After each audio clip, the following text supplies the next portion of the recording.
All right, guys, it's me. It's RDV. I'm back with a comic book Zach, and we have a special guest tonight, Ash on Comics. Woohoo! Whew, I am sitting on a pile of comics. It's probably Just not kidding. good for the Not comics. really. Oh, I'm sitting on a chair. okay. I should be Ash on a chair. Well, I mean, if you're sitting on Bendis Comics, you gotta have a sore butt. Yeah, sitting on all those words. Wow. What are you talking mean- about? It's all that padding makes it tough. That's true. Yeah, could be worse if you're sitting on Tom King books. Oof. Yeah, I can feel It'd the be a testosterone. miracle if it actually felt good. The testosterone just leaks out of you when you sit on All a right. Tom King book. So, for those who are wondering, just tuning in, it's the first time here, we do ask you that you hit the like and you hit subscribe, or hit dislike and hit subscribe. I don't care. Interactions are awesome.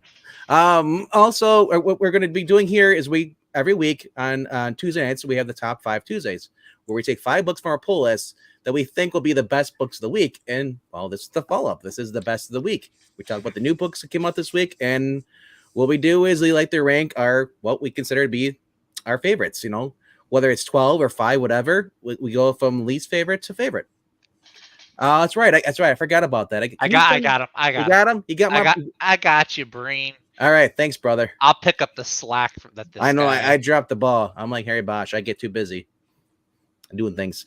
All right, so I'm gonna go first, I guess. Unless Zach, I don't know how many books you got this week, Zach. I've got a good little stack, but since I'm sending Breen the link, why don't you go ahead? All right, I'll go first.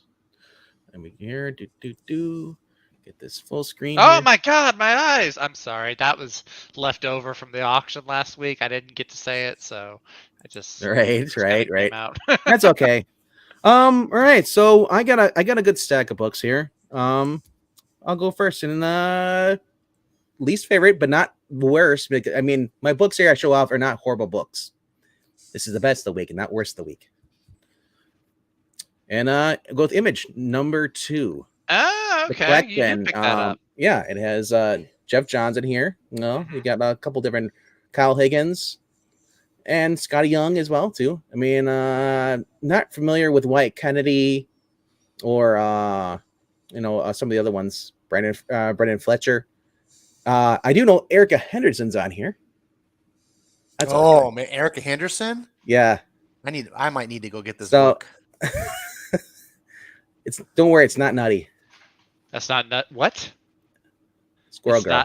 Not, Unbeatable Squirrel Girl. Oh, not. Oh, okay, gotcha. The Jeff Johns story was actually pretty good.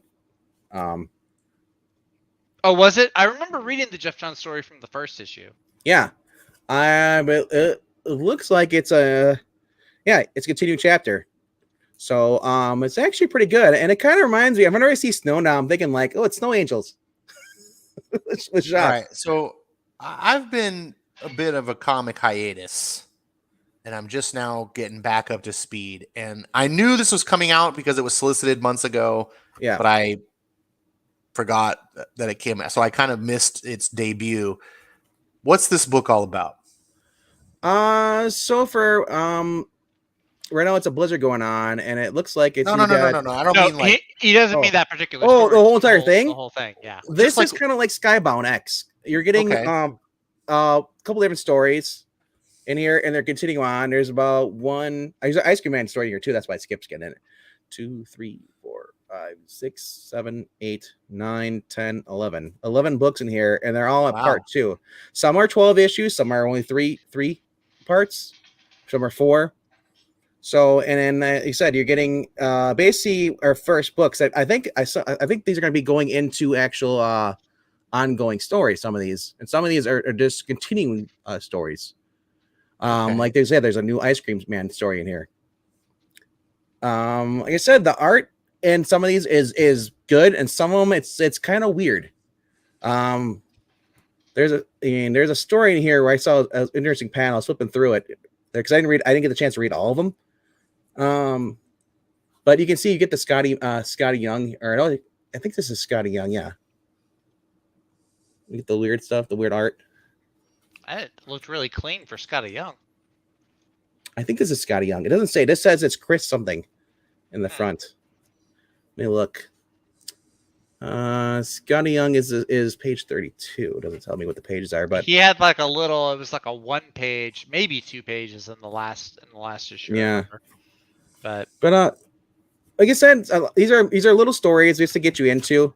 I got like this is the Ice Cream Man, and I've never read Ice Cream Man, but flipping through this, how the art changes. Yeah, it's really weird. Well, yeah, you've got different artists. Yeah, but like I said, it's rated M for mature. I believe there's only like $7. I can't remember. It's a good chunk. Yeah, the first. Yeah, a good chunk though. But it doesn't say on the book. On the actual book cover itself, it does not give a price. Hey, I can check League of Comic Geeks; they'll have the price. It should say on the book. It doesn't give anything on the back. No. Yeah, it might be. Oh yeah, it doesn't. No. It does say M for mature though. Yes. Don't read this, kids. No, I'm just kidding. No, like I said, it's $6, $5.99. Yeah. So it's actually cheaper than I remember it being. Okay.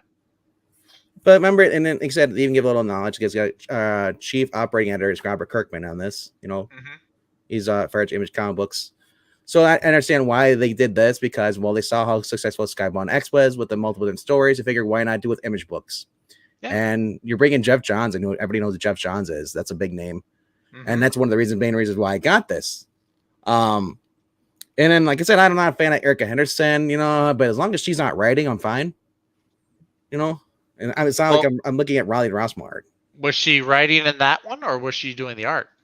No. She actually was working with we were looking here. Erica Henderson actually doesn't list her in the inside here. Oh no, there she is with Brendan Fletcher doing Red Stitches. Oh, okay. Yeah, she does the art. Okay. But like I said, going into this, going in blind because I don't really know a lot of the art, a lot of the stories. This is the second issue, and it's actually pretty good for my taste. Especially for indie books too. I usually like more in the Cape stuff, where Skip has always been like, or Ash, you guys are like the indie people. You guys like stuff outside of the Marvel and DC. Well, I very much like the Marvel and the DC, but just the quality doesn't do it justice. No, I would very much be happy to put the talent in the Marvel and DC category. Yeah. I just the independent books just have where the talent goes. This is where Jeff Johns. I get. Geiger. Well, it wrapped up, but getting Geiger because it was his thing. I would much rather Jeff Johns go back to DC, but yeah, right. I want Jeff Johns on Stargirl. I want him writing JSA again. Yeah, Jeff Johns JSA would be great, right? Yeah, it would be. Happy I don't care if you get Terry Dodson art on it. I wouldn't. Hey, Terry Dodson. I'm just saying, I would be happy with Dan Mora art with a JSA with You're saying this like it's a bad thing. I know he's like, I'm just going to pick some of the top artists. I'll be happy. No, I'm not saying it's a bad thing. I'm just saying I would be happy no matter what the art is, as long as it's not Rossmo. So say something like, I'd be happy if it was Jessica Henderson art. There you go. I'd be happy if it was someone just drawing stick figures. There you go. It's the writing I would take stick figures. You'll notice he didn't say Jessica Henderson. He skipped over and said, "I don't know who that is. I can't say. I don't know who she is. What did she draw? Jessica Henderson is? No. Am I saying the wrong name? I do that sometimes. Erica Henderson. Erica, yeah. Okay, yeah. That was I was like, oh, Jessica. As soon as you said that, I was like, man, I'm messing up the name. Erica Henderson. Squirrel Girl, yes. Then now that's offensive. But I'd still have that over Rossmo. Really? Yeah, that's a tough choice. Rossmo's art.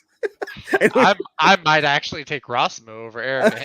Eric says Erica. I'm thinking of the Squirrel Girl face with the puffy cheeks. I guess it depends on what you're doing. I actually liked Rossmo's Martian Manhunter.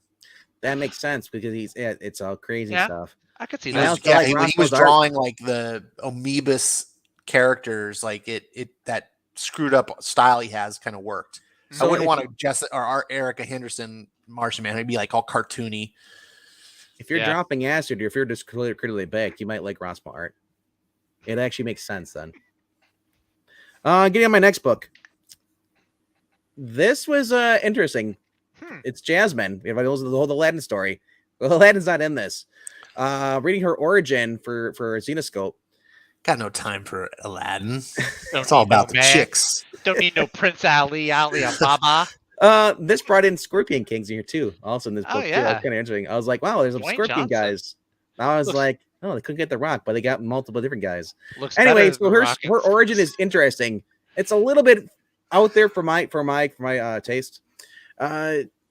She basically was tricked by someone and she became a genie. Oh. Yeah, where she's basically the genie. Yeah, and now she pretty much was Aladdin. She was the street rat. And then trained by someone, and the guy trained her, and he basically banished her to a lamp. And then she has genie-like flame powers.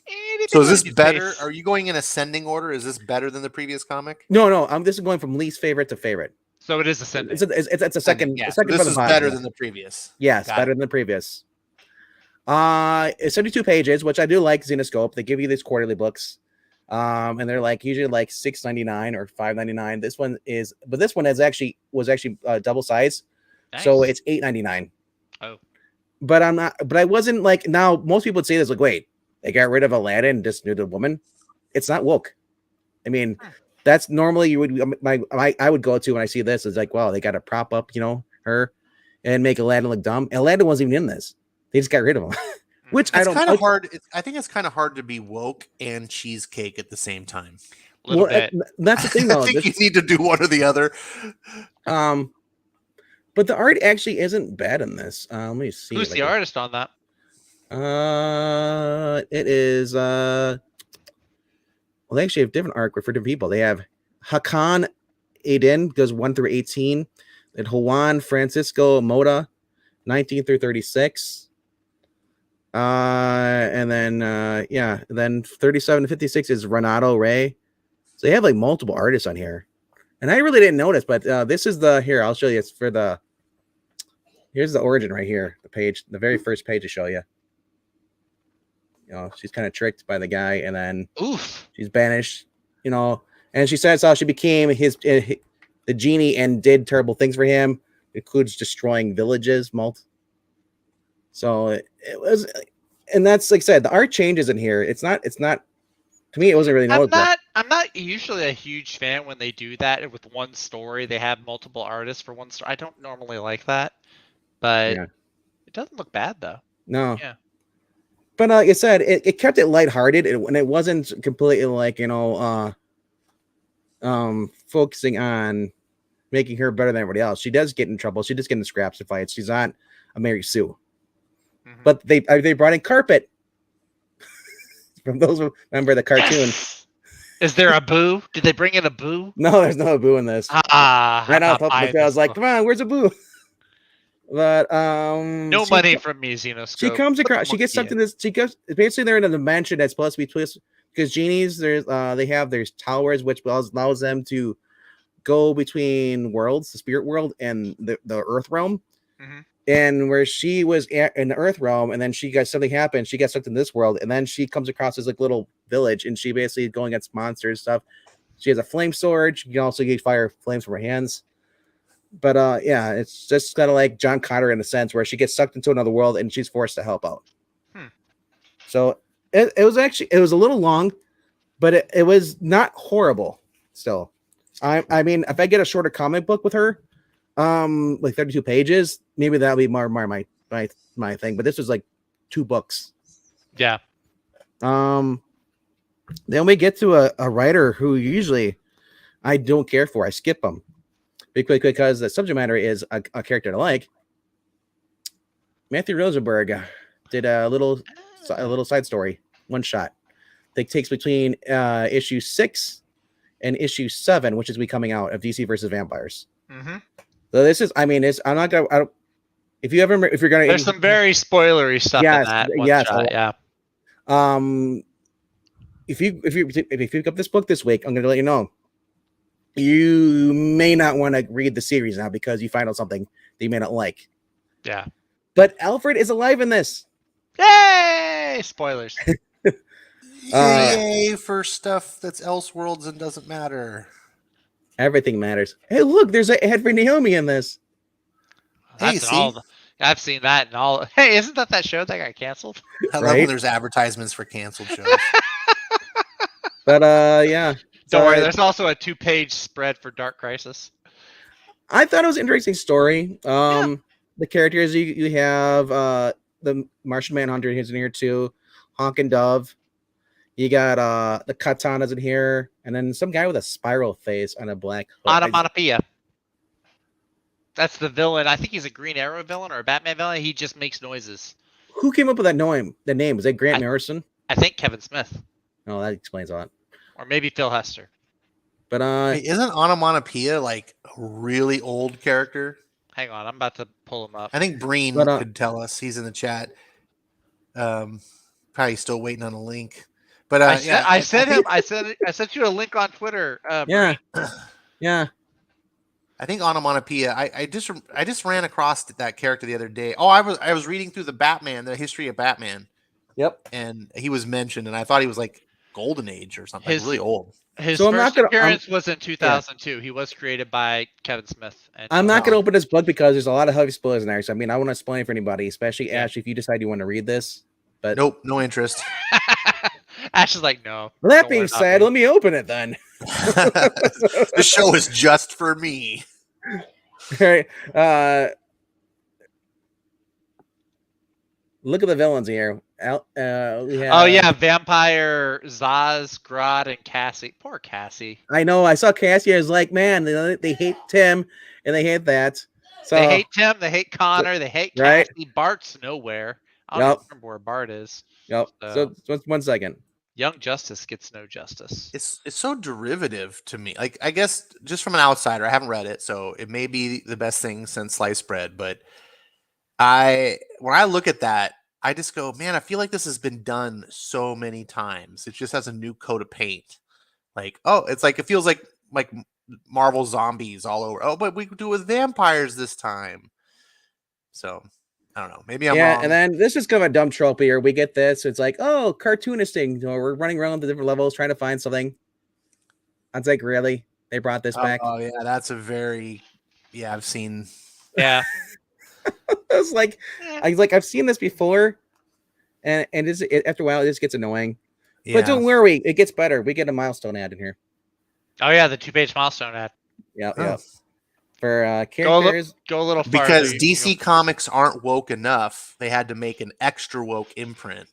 And then we get the Dark Crisis ad. Yep, there it is. There's the Dark Crisis one.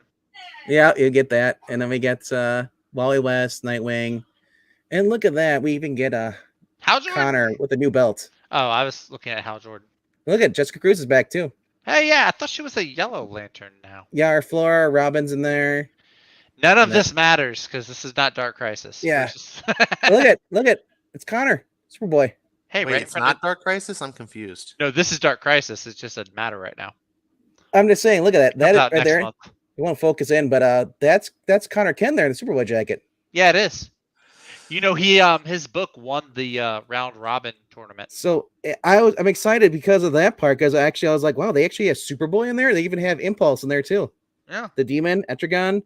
Well, they have there's a Young Justice spinoff coming out of Dark Crisis. So I think that might be why. Plastic Man.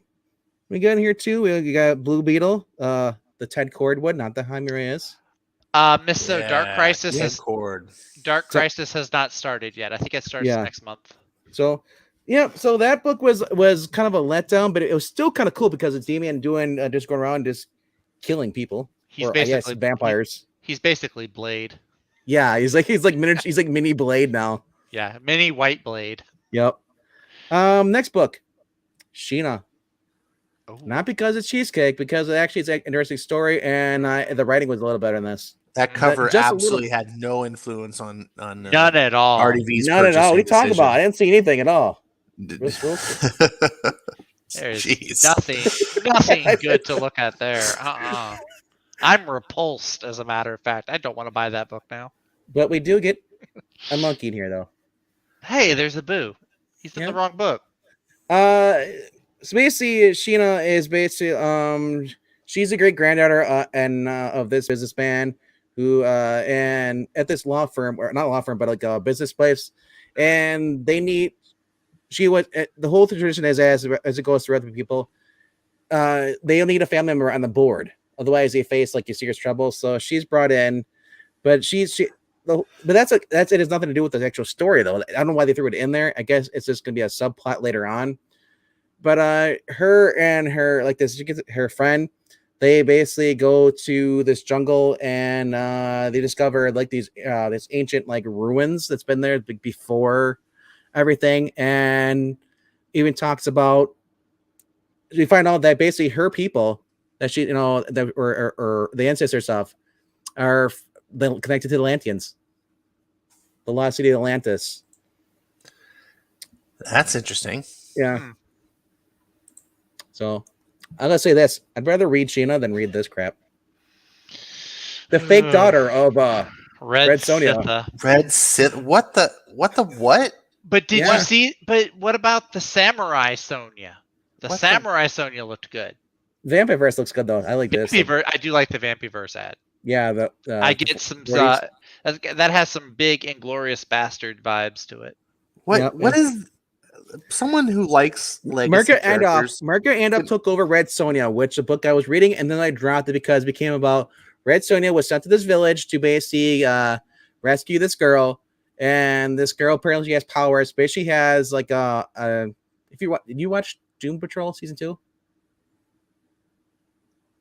Anyway, so basically this girl has so I'm just saying it almost like they stole the idea from Doom Patrol season 2, where this girl basically has this fire demon inside her that wants to be let out because and she's like, no, you can't hurt these people, they're my friends.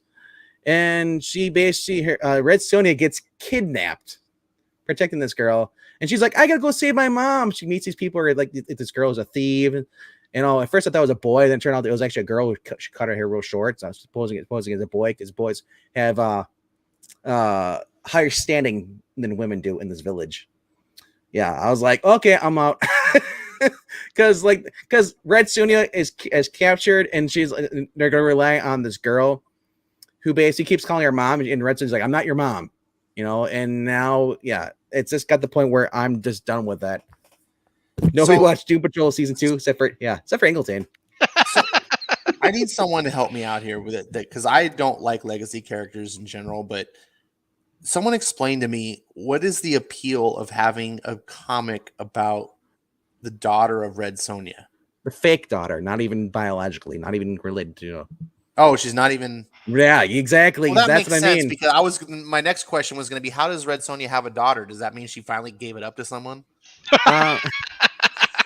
It's funny you say that. And real questions. They finally you mentioned that because in the Hell Sonia, which is part of the Sonia Universal, before you left comics, remember you were talking about Sonia Universal? It all spawned off. The whole Sonia Universal spawned off because of the fact that Red Sonia broke her ball, and she wanted to get married to this. She wanted to get with this guy, so that caused the whole Sonia Universal thing. And at the end of the Hell Sonia, she's been working for the other version of Sonia, which was a demon or leader of hell, and it was the whole thing was pointless. Yes, Ash was right. There you go. I like that. Hold on, I need to capture that audio clip. That's going to be his new text tone now. Ash was right about. Oh, hold on. Ash was right about nothing at all. There you go. No. I like the pause. It makes it easy to clip off. There you go.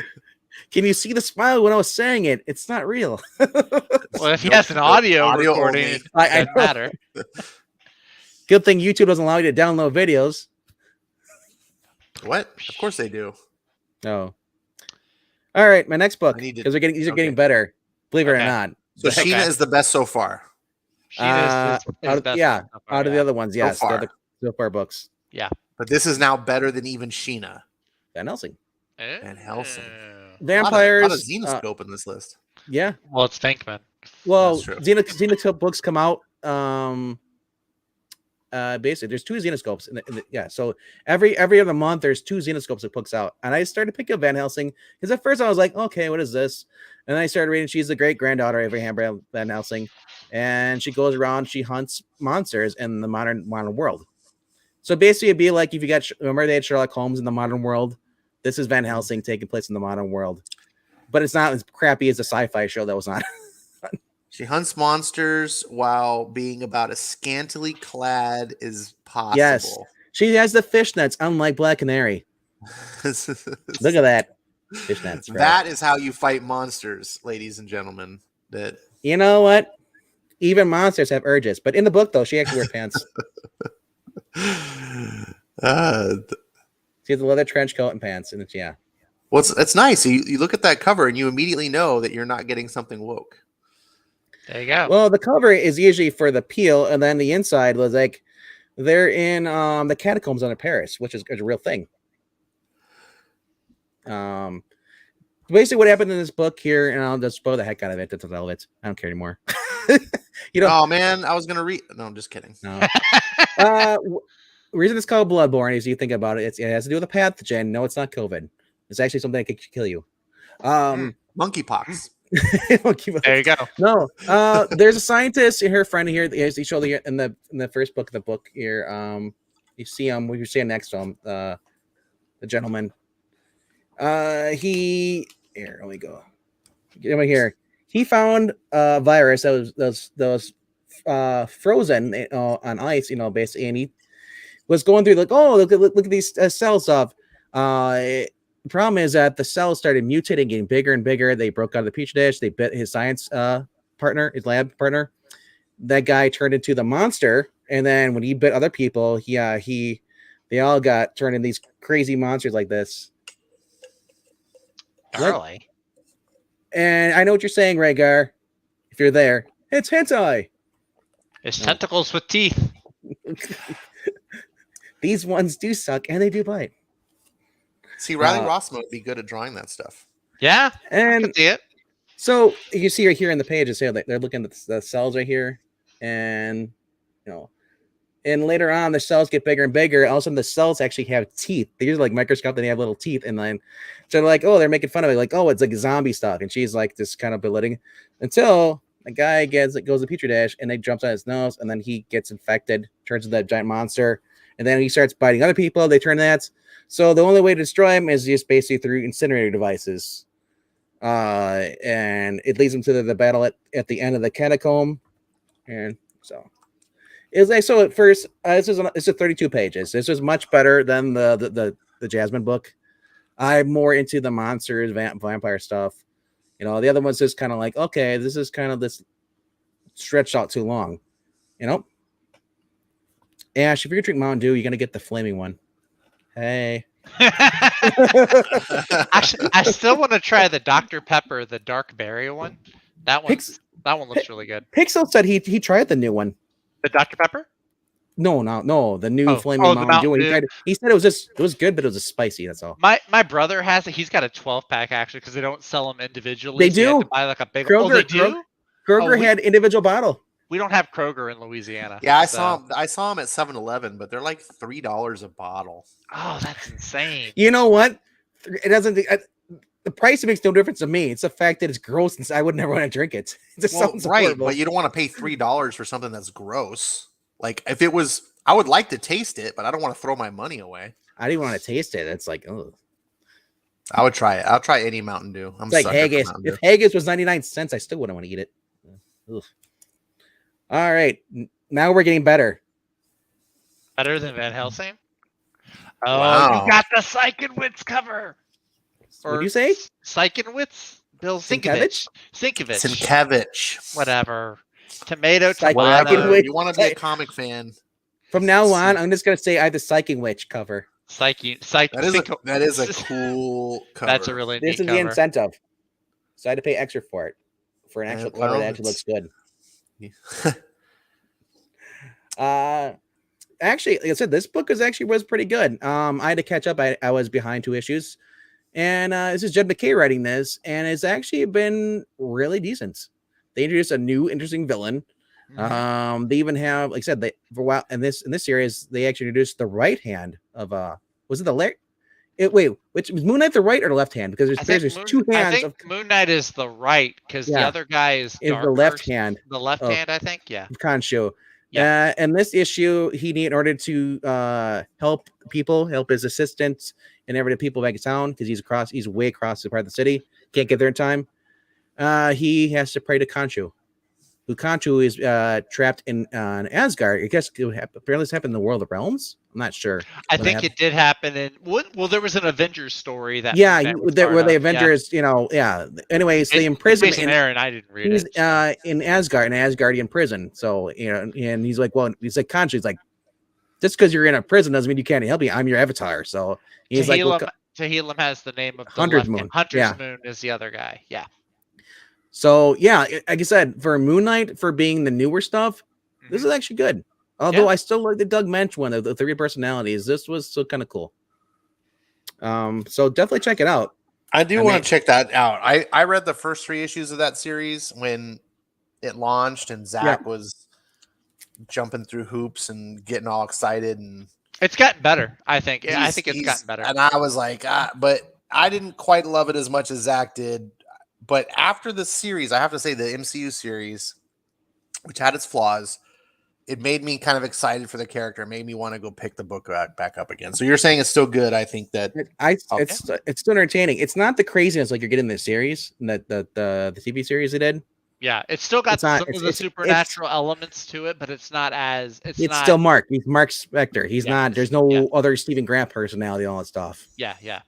It's just solely, and that's I think that's better than the Jeff Lemire run where he had 3 different personalities. I liked it. Doug Mensch run, the very first one, the 80s. He created Stephen Grant because he needed a fake persona for being the billionaire. That explains how he got his money and stuff. He's able to build the stuff, the gadget stuff. Where Moon Knight, what Mark Spector was, who he really is. And then Jake Lockley was he drove a cabbie just so he could do recon. It wasn't until like towards, I think it was the second, maybe it wasn't Jeff Lemire, maybe it was before, because they had a second series. It was called Mark Spector Moon Knight. And I think that's where he started going, blending, started getting a little crazy. Next book. These are actually part of the Shadow War. So I can't technically call them as 2 different books. They are. Their continued story by Joshua Williamson. That's Deathstroke issue 9. And then I have Robin Deathstroke Terminated issue 14. Yeah, I like that Robin cover a lot. Zach, I imagine you read these. Mm-hmm. Robin's the better one, I think, of the 2. Yeah, Robin actually is. Williamson's writing both. So Williamson. Didn't I tell you this last week? Whenever they come out, we release both of these issues at a time, and it's always the Robin one. The second part is the better than the first part. Yeah, when we get to me, I've got a funny story, but Robin was. I did enjoy the Robin one. I like both of them, but yeah. The story for this, for those who don't know, is Ra's or Ra's al Ghul. I've heard it both ways, said it both ways. Was shot by Deathstroke, but it turns out it wasn't Deathstroke. It was someone posing as Deathstroke. So Talia says, kill him and kill Deathstroke Inc. Deathstroke Inc. was basically where he created his own army of his own, just like Batman Inc. has his own. So Deathstroke created his own little army, and so it's the League of Shadows versus Deathstroke's army. Well, it's the Secret Society, isn't it? Secret. I don't know what. I think he calls them the Secret Society. So, because it's got like Prometheus and Count Vertigo. So this is the first part. This takes place right after the Batman 124, I believe. I think so. Which was part 5, where there was. It's a spoiler, and if you're Ash, I understand if you haven't read this yet. It's all right. You want to put earmuffs on. I'm not plugging my ears. But... Earmuffs for people who don't want to listen. Turns out that Ra's al Ghul was doing some experiment with cloning and stuff, which was new because Damian had a bunch of army clones before of him, and Ra's took DNA from Deathstroke and Talia and created a clone, and he looked similar to Damian, very similar to Damian actually, almost like it was so they had white hair, and he became Respawn. He was because what happened was that Deathstroke had learned about this, basically kidnapped the kid, and raised him because he didn't want him to be, stuck with the League of Assassins, and he just raised him to be like a normal kid, and also a soldier. give the kid purpose, because the kid had been tortured his whole entire life. You know, his existence. However, how long? I don't know if he was. He's a clone. I don't know how many years he was. But they make it seem it was a lot. Last issue, he gets shot and killed, and so he wants revenge. He's going after Talia. Deathstroke, not Respawn. Respawn's dead. He does not respawn. Respawn jumped in front of the ninjas. Ninjas with guns. League Assassin has guns. How funny is a character named Respawn does not respawn? Well, he has a killing factor. They even have Dr. Criminal or Criminal Crime Doctor. Mm-hmm. The villain in this issue, that issue. So, and he's like, and Ravager originally was against her father. Was going to bring him in until she realized that she had a brother. And that, and she even spares that doctor his life and just tells him go away. So Talia is like, oh, because she's worried, and in Nepal, wherever, or it's Nepal, I think it is. Wherever it, Nampat, whatever it is. Panda something. No. Yeah. Anyway. Panda Parbat? I don't know. Anyway, so she gets word that there's a Batwing coming towards them. She's like, oh, it's my beloved, maybe it's finally come to senses, she's whatever. So it's actually, they had actually stolen a Batwing from off what's his name? The guy who looks like Moon Knight. Ghostmaker, yes. That crappy character created by Tinian, who may be gay. If you've been reading the Batman the Night, if that's Anton, it's him. Anyway. So yeah, they come in. Batman's not gay, right? It's out of context.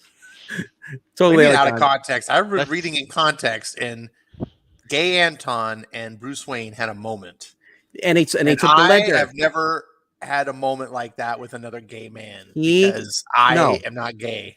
But you also read that's the very next thing. Next panel, he lifted the book off of him to win the contest. Bruce played him. Bruce didn't go like, you didn't kiss him. Thank God. He didn't go that far. Bruce, the guy who's incapable of playing a role, which is why he loses every contest, but was able to pretend to be gay so authentically that he tricked Anton. Because Anton really wanted to buy that story. We'll go with that. We're not talking about the night. We're not talking about that one right now. That's a whole. All right, we're talking about Robin. How about Robin is cooler than Batman Robin was badass in these issues, Robin was cool, yeah. And the new suit is good. I don't care what you say. I like the new suit. The coolest thing we get to see here, though, is. Are you gonna spoil the ending? No, I'm gonna show you this part. Okay, I was about to say, don't spoil the ending. The gliders. Oh yeah. No, that's not. I used to have the toy like this. The coolest part is when Robin just jumps out the plane. He's like, you're not gonna let me go. He's like, screw you, father, I'm jumping. Is it Ghostmaker that says like, dang, that kid's got balls, or something like that? I know, it was kind of cool. It's like, it's and like I said, the art in here is good. I like the art. No, the art is awesome. This is something. His last name's Cruz. Yeah. Terry Crews, I think. I'm not sure. Terry Crews. No, he draws, but not like this. Ted Cruz? No, he's the Zodiac killer. But I said, like, you get, and this was interesting. You see these two meet again. Ghostmaker, he's like, oh, she says, you speak of being better, but you're only interested in me, making me your Catwoman. So I don't know if they're gonna break him off, have his own book. Doesn't sound very gay of him. No. Well, I don't know if it's Anton or not. Yeah, they're hinting at, people are speculating that character is him. It could be someone we really do need more gay Batman ripoffs. Oh yeah. Why not? Because Midnighter, Batwing, is the Batwing other gay? Batman. No. Is Batwing gay? I don't know. I assume. I don't know. But the ending, we find out who actually's been posing as Deathstroke. Bruh. I'm not gonna spoil it. I'm not gonna spoil it because once you find out who it is, it's like, holy crap, is that character? It makes so much sense though. Or at least I thought so. But well, yeah, going back to the cave and everything, the collapsing and stuff. No, I'm not even talking about that. I'm just talking about within the past. Oh yeah, years. So these are good issues. The story's been well, and it's Joshua Williams writing it. Yep. Now we're getting down to the. I guess it's the last. I got one. I know what his number one book is going to be. the last 4. Oh wow, he's got 4 left. This Man, one, you got a lot of comics this week. He did. Yeah. He had a big week. So I had a big one too, actually. Let's start off with the main cover. Oh, you got multiple covers. There we go. There we go. That's my book of the week. Spoiler. Yep. The alternate cover. That's a good one. That's the one I got. That's oof. Yeah. And then the incentive cover.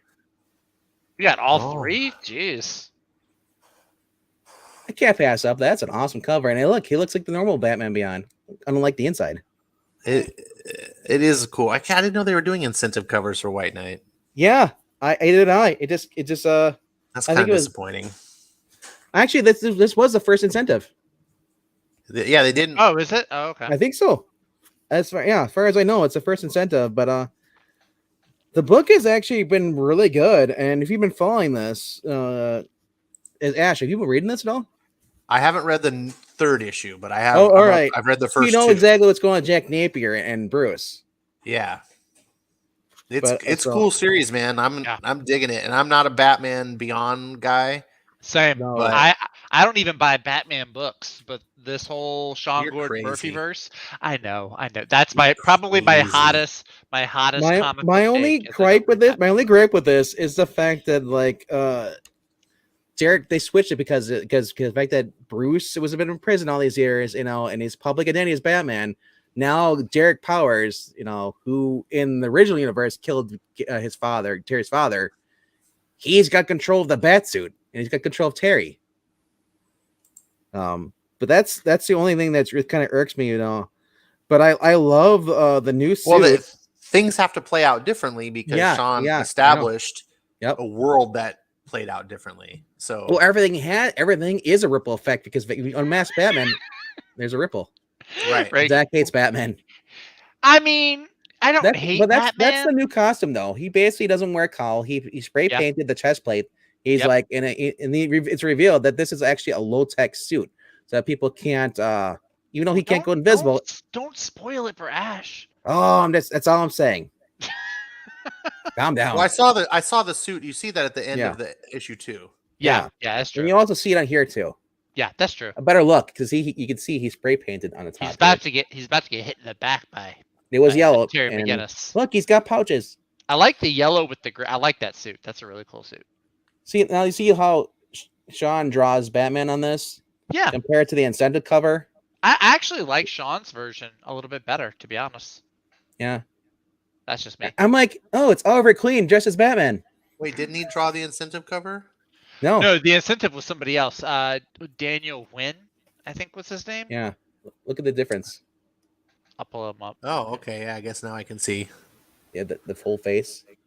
Yeah, no, I can see now that I'm looking. Now it looks like a different style. When I saw the cover, I was like, oh, that's Batman Beyond, and I'm like, oh, that looks like the demon guys that the Spider-Man faced. Dustin the ones that were working for Mr. Negative. Oh yeah. They have the dragon masks. Right. Like I said, I mean, you do get things in the back here, which is kind of cool. Talking about the book and everything. I wish they would actually show more concept art.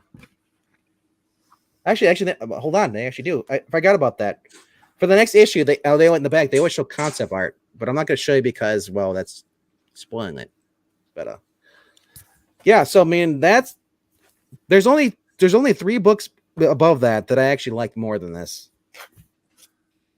Other than that, it's just still a fantastic series. I love Harley Quinn's role in this. I love Jack Napier being inside Batman's head. I know, and he's like, and especially when you find out that they're actually like at the end of the last issue that those two are married. Jack's like, what? And then he's like egging him. It's like Batman. I didn't realize you have good taste. So the next book. I'm kind of confused now because that wasn't your number 1. You think this was better than I thought that Chip Zdarsky part was really good in here. Did Zdarsky have a book to write in that? I thought that was Jim Zub. No, there's 3 different stories. Oh, okay. So this is $5. It's for $5. So Zdarsky's giving a little wrap up to what happens going on. He's going to talk about what's going to go on with the hand. There's a funeral for Matt Murdock, but Luke Cage and what's her name, Jessica Jones. They all know that, and Danny Rand. They all know that Matt's alive. They say it's kind of a sham that your brother Mike doesn't. His friends can't show up them because they think it's you are dead. And I love how Matt says it's like he says I'll mourn my brother, but he didn't have friends. He had debts. It's like because he was a con artist. And I'm happy because Mike's gone finally. I didn't like his character, but he served a purpose. So that way, everybody believes the world that Matt Murdock is dead, and he can go on being Daredevil, and they're going to go tackle the hand now. As far as Elektra giving up the costume, I have no idea what's going on with this. It just seems like she's going to keep the costume going on to the next storyline. Maybe she will revert back to being normal eventually. It's like I said, it could be totally worse. I'm just glad that he's out of prison. Well, I hope that it could be totally worse since you picked this as even better than White Knight. Yeah, for real. This must be like really good. I know. Like I said, I love Zdarsky's writing in this. I mean, he did do really good with Devil's Reign. Look, there's even a Star Wars ad in there. Oh well, shit. Yeah, sure. Lego Star Wars. Why not? Why not? Yeah. I love Lego Star Wars as much as anybody, but that's not enough to elevate it. Like the characters are done, they're drawn well, and it's not. I don't think it's Chichetto on this. Is it? Well, I don't think so either. Is it? It's Raphael Del Toro in this. Oh, okay. The next story is Rodney Barnes and Guillermo Sena. Okay. And then the last story is called Cleaning House by Jim Zub with Luciano Vecchio. Okay. So there's 3 stories in here. Okay. And I read the first one because it's Zdarsky, and it's like I said, it's the funeral of Matt Murdock, and this wrapping up Devil's Reign. With the Kingpin and them being in the wind. So, and it's everybody thinks it's not right. The fact that they just let him get away with this. Mm-hmm. So, but we'll see what goes on with the next part of this. This is because we had the Alpha. This is the Omega. Yeah. All right. Number 2. If you haven't guessed what number 1 is yet. I might know now, but since it's not Batman Beyond the White Knight, I have no clue. I'm in the dark. Do you wanna bet your guess status on this? You're on number 2. Why would I take a guess on number 1? No. Do your number 2 first. Do you have more comics that are better than White Knight? Wow. Yeah, 2 more. 2 more. Now everybody recorded Ash's reaction. I wish we had his facial camera for this one. Because he's going to be like, what? I'm going to be like, what? Ready for Probably, it? Yeah. There we go. Oh, I forgot about that one. Oh, Detective Comics, Miracle Tamaki. Now I know what story. Now I know what you're What? Yeah, that's the thing. He's been saying Tamaki's detective has been really goodness. Good. I've been loving the story. You're seeing more of Bruce Wayne. You're seeing more of other characters in the book as well. And we also get Naomi too. And Naomi, every time I see a Naomi ad, it's better than. Well, yeah, you get the Naomi ad. It really makes that really better. brings up the quality of the writing. Yeah. People are going around committing crimes, and this normal people without records, people who normally would not commit crimes. Right? And the Riddler is broadcasting, leaving clues, and just basically taunting Batman. And the only thing is weird is that the Riddler has a freaking ginger goatee now. Yeah, he looks like Dum Dum Dugan. I know, right? That's another reason I like it too. It's Dum Dum Dugan as a Riddler. It's a little weird. Yeah.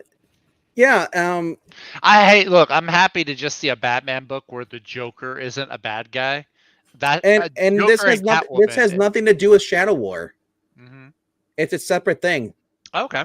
I like it when the Batman books don't cross over with everything else. Like, you don't have that every single book has to cross over with the current storyline, especially if you don't like that current crossover storyline. But like I said, he is. You're finding out new characters. The art in this is good. Been liking this stuff. Yeah. You're getting a little more of detective stuff here too. Mode in here too. You hear like he gets over, he's looking over evidence, and like that, and the fact that the Riddler is becoming more of a challenge. And I think this is a lot of this is with the Batman movie, with Robert Pattinson. Yeah. So tell me about in this issue, since it's Mariko Tamaki, how many pages in before characters are just sitting around eating and talking? Let me go. Hold on a second. There's no food.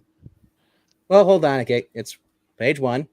Page 1. There we go. Now it's like I called it. Then page 2. Because what it was is the last issue.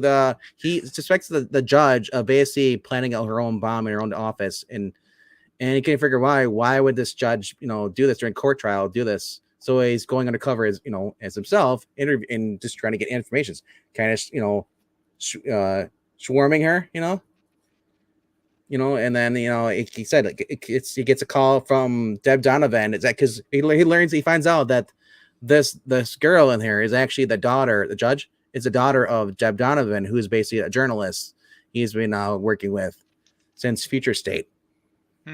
He never knew, because there was no really, because they have a strange relationships. He didn't realize they were actually related. They have different names. And like I said, people are committing crimes, and he doesn't know why they're doing it because it's so out of character for them. Until he learns, he comes across Talia in here. Talia goes for her help, and then she could get it. And he asks, "Why are you here?" She's like, "Well, it's like I have my own stuff, and she makes a little jab. It's like you're poor and stuff, Bruce. You don't have as much money as you used to, so you're probably limited." She's like, "If you want my help," he's like, "I don't need your help." It's like, and then she even does a little thing where she tries to like seduce him, changing into her little nightgown, going to bed, and he's like, it's like,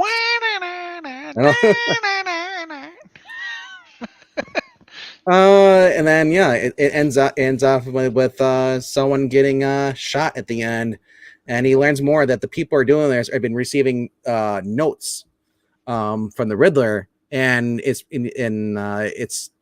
the reason they're doing this because they're being blackmailed because of a crime they did maybe when they were 16 or 17 years old that they got off with easy because there wasn't enough evidence or because they knew somebody. So he's blackmailing them into committing crimes because the whole Riddler wants to do is make Gotham hate the Batman. He goes, look, because he taunts. He's like, the Batman can't protect people. Gotham is corrupt. Well, it's like, why? It's the whole, so it's, I'm not sure what the end game as far as the Riddler is. So I'm looking forward to seeing that. But my number one book is actually a book by a writer who actually has been doing his own little thing over at Marvel. I can't believe that this beats Batman Beyond the White Knight.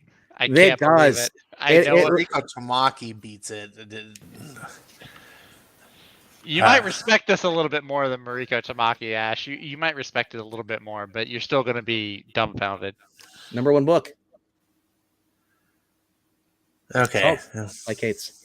The Thor. Celestial Armor Iron Man and going against Angry Hulk. Hulk, who's pretty much off the go. This was a read. And having Artonia there too, like it doesn't realize that the Hulk is angry, so freaking pissed at being tortured for all these years, these past couple months, that he can't hold back, and he's like, he built the device, basically the armor, to suck in the radiation, gamma radiation, so he could weaken Bruce, revert him back. Was that something? Yes, Rhaegar gets it. That's what I was trying to do with the tally on the nightgown. Oh, you better do Careless Whisper. Huh. No, but Anyway. no, I said, and like the Hulk is proven to be stronger than we thought he was. He's much stronger. Ash, have you read this yet? No. Oh, I don't want to spoil too much then. Tony's just basically as a witness to see how strong the Hulk is. And then you have, if you're caught up, are you caught up with Thor? No. Oh, you're not. So there's, catch up, man, and read this. Yeah, right now it just went like crazy, and I don't want to show you really much because he might spoil it for you. Right now, Donny Cates is writing both Hulk and Thor. Crap! And he's doing his typical Donny Cates thing. He's doing like these little callbacks and connected bits to other titles he's done. The crazy thing is that they're fighting. I'll just say this: Thor has the Odin Force, the true Odin Force, and he's fighting against the Hulk on the giant floating celestial hand that they use for I think was this reference in the Ragnarok movie? But it's a giant celestial hand where they usually have in space. They have that was a Sakaar in the movie. That was a planet. Oh, okay. Anyway, so so with the power of Odin, basically the Bifrost, he let all the people go, and then they're just going all out war. This, and it's scary. It's because of what the Hulk does, and especially we've seen the past couple of issues where how the Hulk got the hammer off of him. He was pinned down by the hammer, and the Hulk does something really gross in order to get up. But this was all craziness, and at the end we get something even more mind-numbing. So, and there's no food in this, which I was kind of disappointed. But no food, huh? No. Maybe we can get Mariko to guess right an issue. But no, I don't know honestly, if what. I'll just point out real quickly. This book, I did not expect the like this as much because the Hulk book has been kind of but Thor's been slowly getting better, and when they decided Thor versus Hulk, I was like, okay, I've seen this before.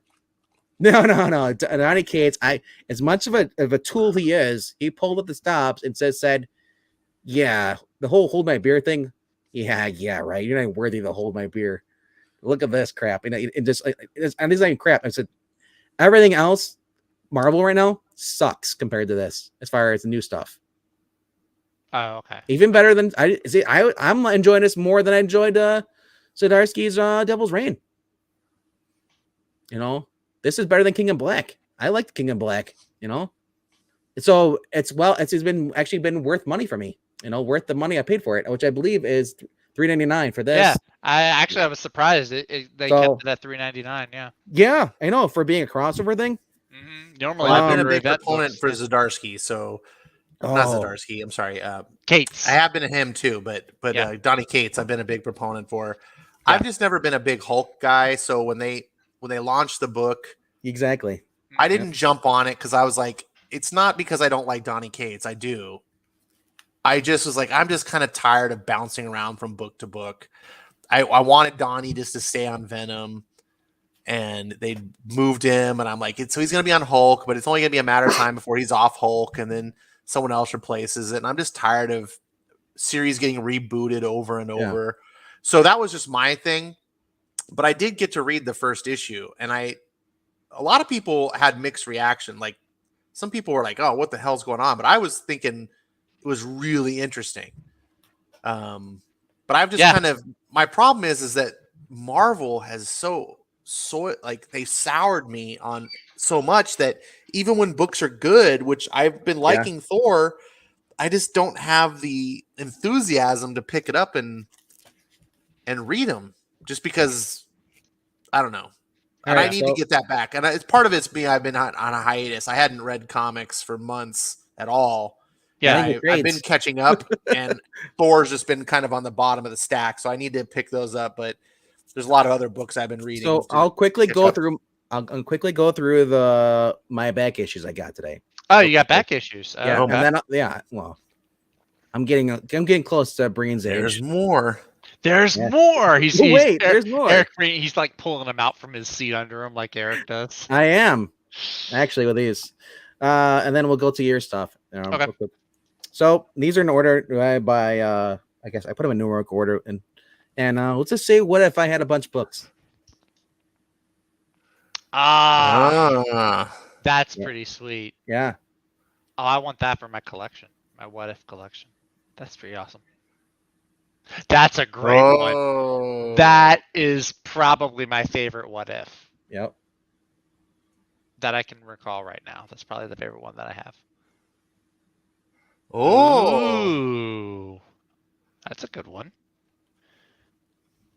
Can I get an ah?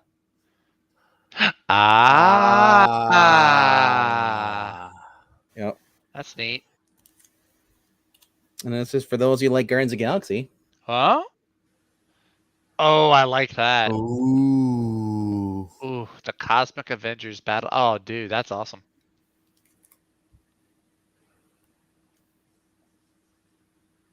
Ooh, that's cool.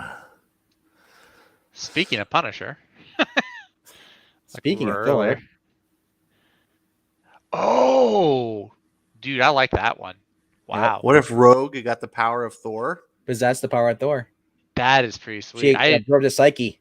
She probably still wouldn't have used the name Thor, I bet. She's welcomed by Odin though. Towards the end, and this is the last one.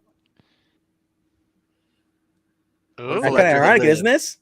She did live. I know. I mean, she came back, but yeah. But I wonder if that was printed before she got resurrected. It wasn't too long before she got resurrected. Does that say the date on this month?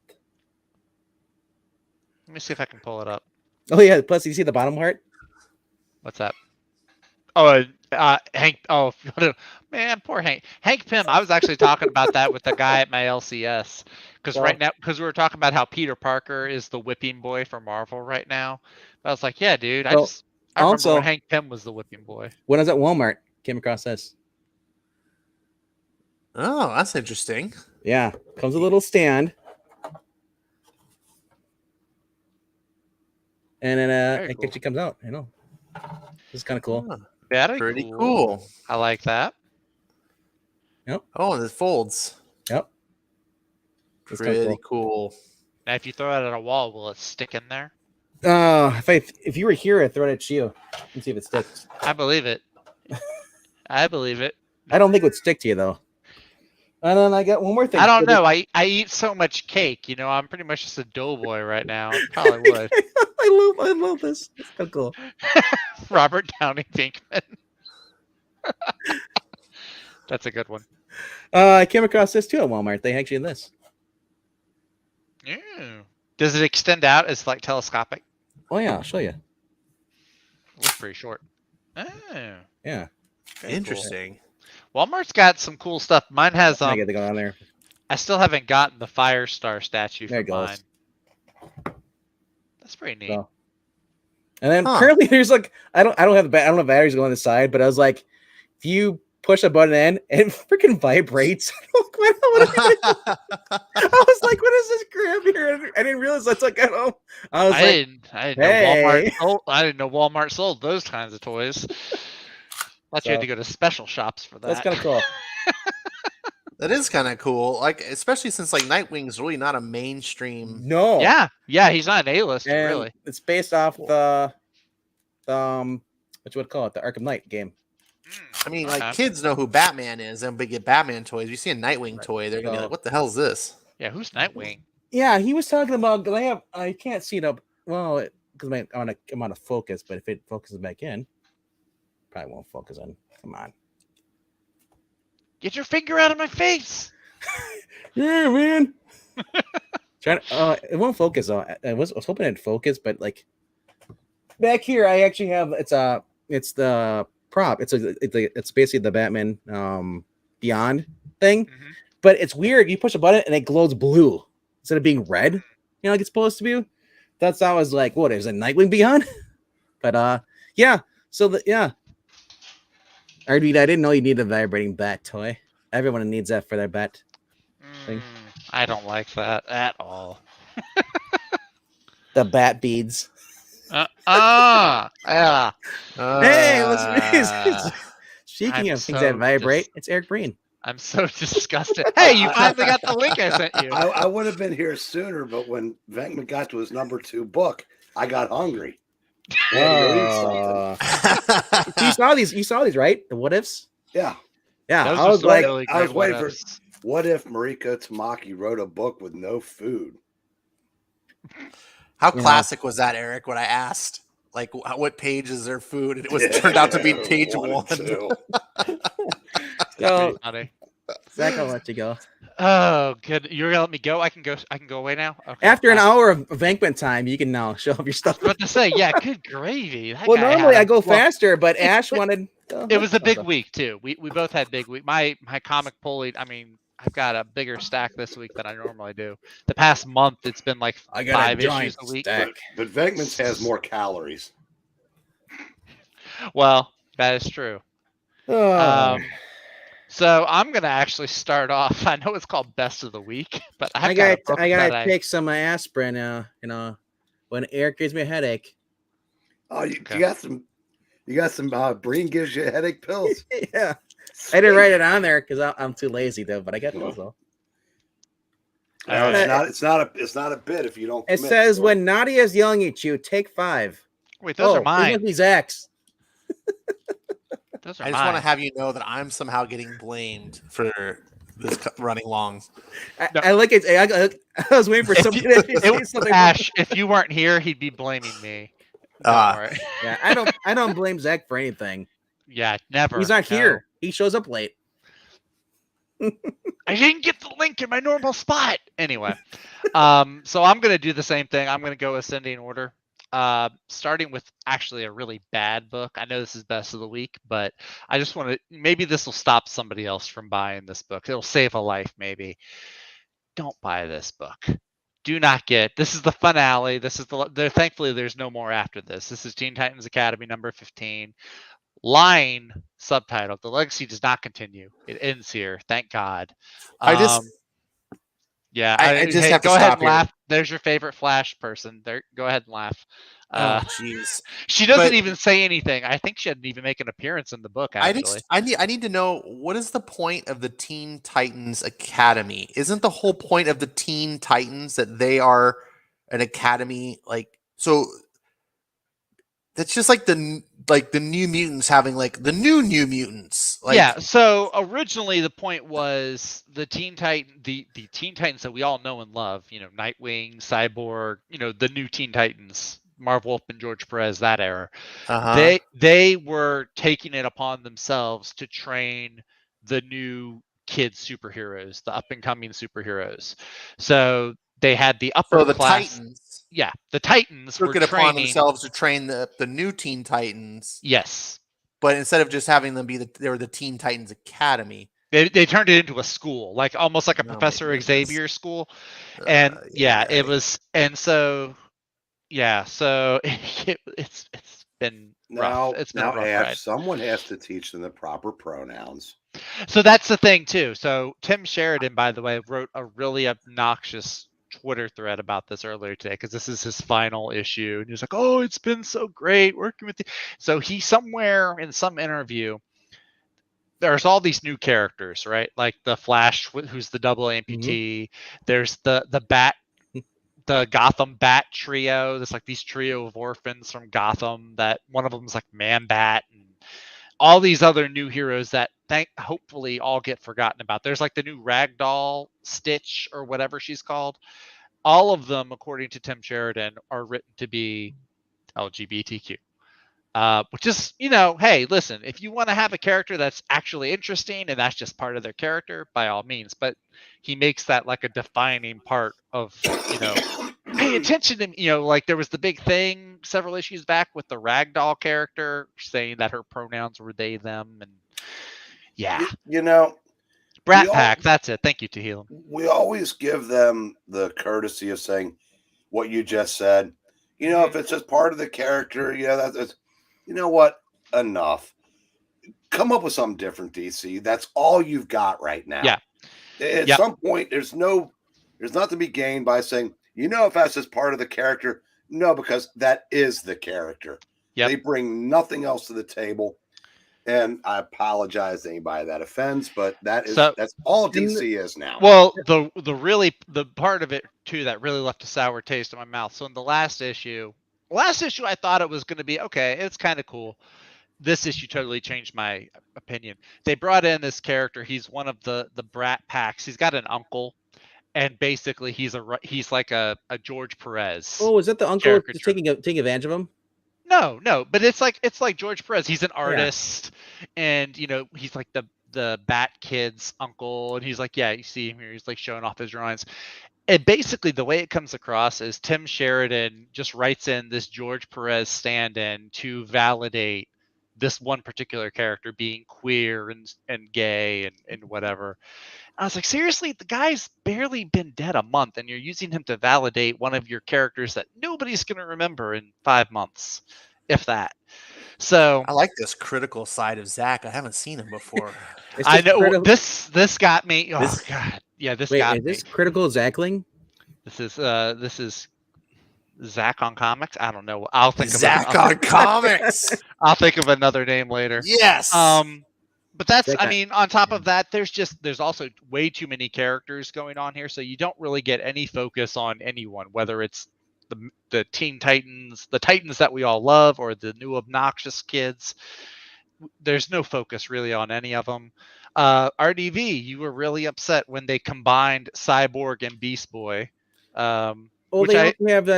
also have in DC. They have the Demons clone version of Godzine. Okay, well, with this is not that. This is not that. They do separate them. Raven, conjures up a way to separate them, so they're back to being separate. So that's to use his magic she could have used 3 issues ago.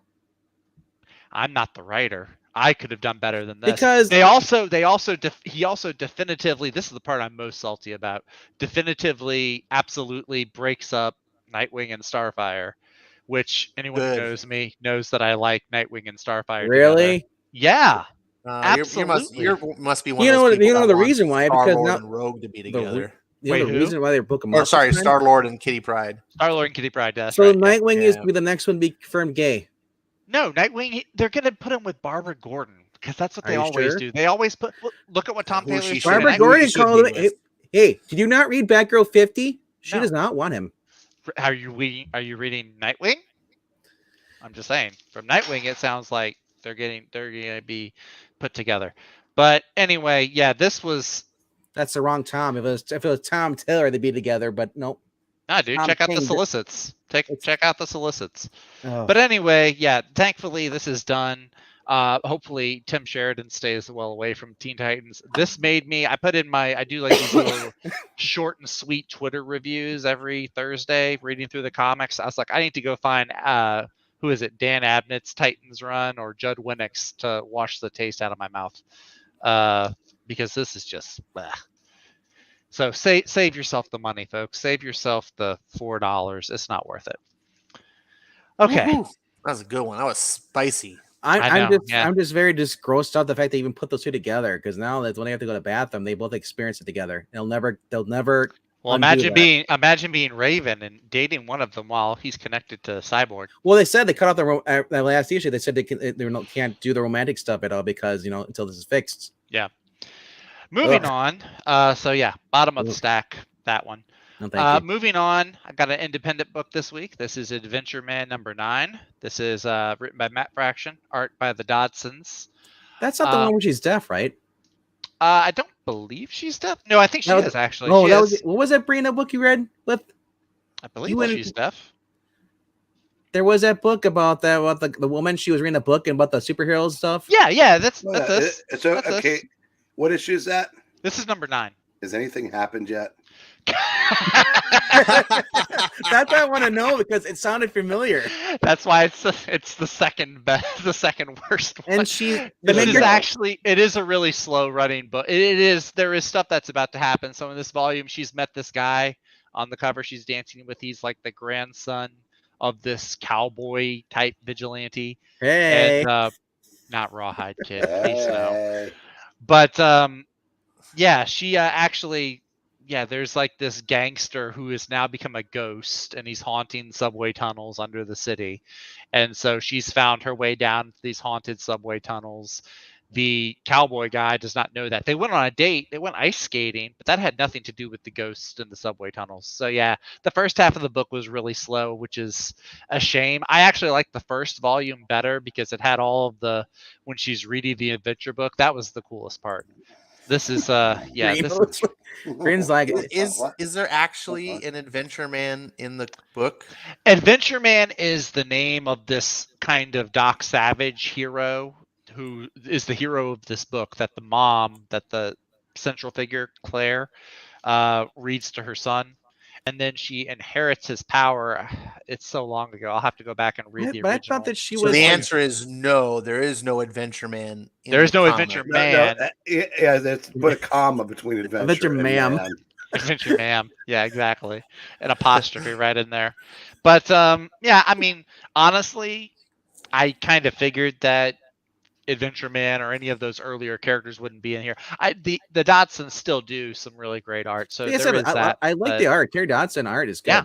Terry Dodson, it is great to see them do interior art and not just not as good as Jessica Henderson. And to be fair, Matt Fraction, even though he doesn't get the awards, is the better writer of that couple. He's not. He doesn't do bad. Give the awards to his wife. His Hawkeye was great. He's just really trailing molasses on this story. Like, good grief, man! It's a comic book. I don't want to read about, because one of the subplots is the main character. She has a son. So the son and then one of her adopted sisters are doing this research on this ghost gangster, and it takes up way more pages than it probably should. So Bree, I gotta ask you a question, Bree. Yeah. Yes, does his description of the book sound entertaining? What? Because you didn't like this book series, so I'm like, is he swaying you? You might go back and read this. What, Adventure Man? Yeah. Is this a trick question? I was being serious. Moving on. I wanted to like it, but I read 2 or 3 issues and literally nothing happened. It's it's a really slow you could burn. Bring in Mariko Tamaki could come in and food these up to add spice. That's true. So this is the kind of book you read annually. You just read every 12th issue. Yeah, pretty much. I mean, if it was written by Brubaker, I'm sure he'd probably check it out. Oh, Brubaker would be amazing if he wrote a story like well, this. If Brubaker wrote this, it wouldn't absolutely suck. And there actually would be Adventure Man in it. Now, moving on. Got that cover. I got the I got the cover cover B, the Ravager cover for Deathstroke Incorporated. Now, funny story, because I know We'll RDV be the judge of that. I think it's, well, you're gonna laugh at me, but you'll still think it's funny. So I got Robin. I got this cover. I mentioned earlier. I like this one. Compared to the I like that cover because there's more people on there that I don't know who they are. So here's the thing. Cover B, this one, right? Nice cover. Does not say anywhere on here Shadow War or what chapter of Shadow War, right? It's all Ravager. This one says Shadow War Part 7. So I read Robin first. Turns out Deathstroke is Part 6. Yes, I told you it's always that way. Robin is the second half. So I read Robin first, and you're really disappointed in reading Deathstroke. No, I wasn't disappointed. Compared to reading Robin, actually, so the funny part is having read Robin first and knowing the big reveal at the end of Robin. Yep. When I went back and read Deathstroke, I could see these clues that Williamson was putting down. Because if you go back and reread Deathstroke, there's about 2 or 3 clues that he drops in here leading up to the reveal of the fake Deathstroke that I was like, oh wow, I might not have noticed 1 or 2 of these. One of them I probably would have put something together, but yeah, there were some clues they dropped in this that I thought were pretty cleverly placed by Williamson. When they showed that picture of the cake in there. The cake? What? No. It's Easter egg. That's all I knew. It was a Zach book. Oh God, why do I stream with you? Anyway, no, really fun. Joshua Williamson is one of the good writers going on over at DC right now. So anything with him, I try to support it because he does a good job. He's probably one of the top 3 or 4 writers going on. I was just thinking, it's possible that Deathstroke might be a tad overused these days. He's getting there. He's definitely getting there, right? I'm thinking, yeah. If there's like a door that leads to overuse, Deathstroke got into a bulldozer and just plowed right through it. Well, the thing is now, at least it sounds and looks like they're putting him back on at least he's being overused as a bad guy, and he's not doing like this anti-hero. Will he do the right thing? Does he have a heart of gold? Like it sounds like they're trying to put him back towards being a bad guy again. I just wanted to say something. Go ahead and finish your thought. No, go ahead. I was done. No, we were talking a little bit earlier about Punisher. Mm-hmm. It might have been on a different stream, but just be frank about it and get over with. God, that was a bad pun. I know. I do bad puns, and that was a bad pun. Okay, but I was saying, like, we were talking about, and I was like, I don't understand why Punisher is this character. It used to be mega popular. People could not get enough of this character. Somehow Marvel found a way to make no one care about the Punisher, and I think it was Breen made up a thing of like people only of our generation like it. But I have to argue now. Look at what DC is doing with Deathstroke. Deathstroke is very in a similar category as Punisher, and that is a character that DC is milking to death. Too much. It's doing the opposite. It's like overusing the character, but he's popular. So I would argue that a character like that could be popular when used correctly. Yeah. Correctly is the key. I'd rather see him used as a bad guy and use. We were talking about why did Marvel take a character that everybody loved and make it where nobody cared about him? Also, you couldn't pick up 3 books without the Punisher being in one of them. Mm-hmm. Same thing with Deathstroke. And now when there's no editorial and good writers are in short supply, but Deathstroke appearances aren't, you're going to get every type of Deathstroke. And DC's only using the same 20 or 30 characters anyway now. Sure. Yeah, I concede that the character's being overused. I was only wanting to illustrate that. Yeah, there is an audience for it. Like, but pretty soon, I said, eventually, I don't care how good the food is. Mariko Tamaki reference. So I want to point: if you get prime rib every night, eventually you're going to want something different because eventually someone's not going to cook it right. Prime rib's pretty good. So there's a scene Besides, in here. It's Joe Biden prices. We can't touch it anyway. So that's true. There was a scene in this one, the Deathstroke one. Yeah, I was looking at it. I just forgot it. I just thought about that, where Deathstroke and they are gonna take out the Batman Inc. And stuff, and they're gonna leave, and so basically, it's like Ghostmaker says, "You sure you don't want protection just like the rest of your stooges, Deathstroke?" He's like, "I take it from here, Ghostmaker."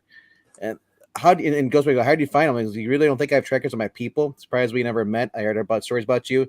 And Ghostmaker's like, and I thought you were a bit overrated. A lot of talk and not enough walk. But what should I expect from a guy who usually goes after the kids? So, and then he's like, well, at least I'm not a low budget Batman. Says the Ghostmaker. So that was kind of nice interchange between the two. Yeah. Well, Williamson. Williamson. I think if anything, we've learned from his Flash run. I think he does enough research into his character. Wait till we get the 6 or 7 stories about how they met in the past. All these times. Yeah. Maybe. So, going up from those two, I got the DC Vampire Hunters #1, Brett Booth. Robin cover. I actually probably like this a little bit more than Venkman did. I've been liking the DC Vampire story. I know it's an Elseworlds. It's not a bad story. Fought zombies. No, it's just I had other books that I liked more. Yeah, no, I hear you. You. Just with my particular batch that I have, I really did enjoy this. You got a bad batch? Listen, when it comes to Elseworlds, that's the best bet when it comes to DC. It's the only thing they can do well is Elseworld stuff. They cannot do their own continuity at all. Yeah. So this was really good. Honestly, I don't think it was anything super. I didn't find anything in here that I thought was super relevant to the main story. I probably could have skipped it, but it was a neat little story. There had some fun character moments in there. I don't know if these characters will be seen in the main storyline or not. Poor Fire can't catch a break, for Pete's sake. She is a zombie and deceased, and they turn her into a vampire in here.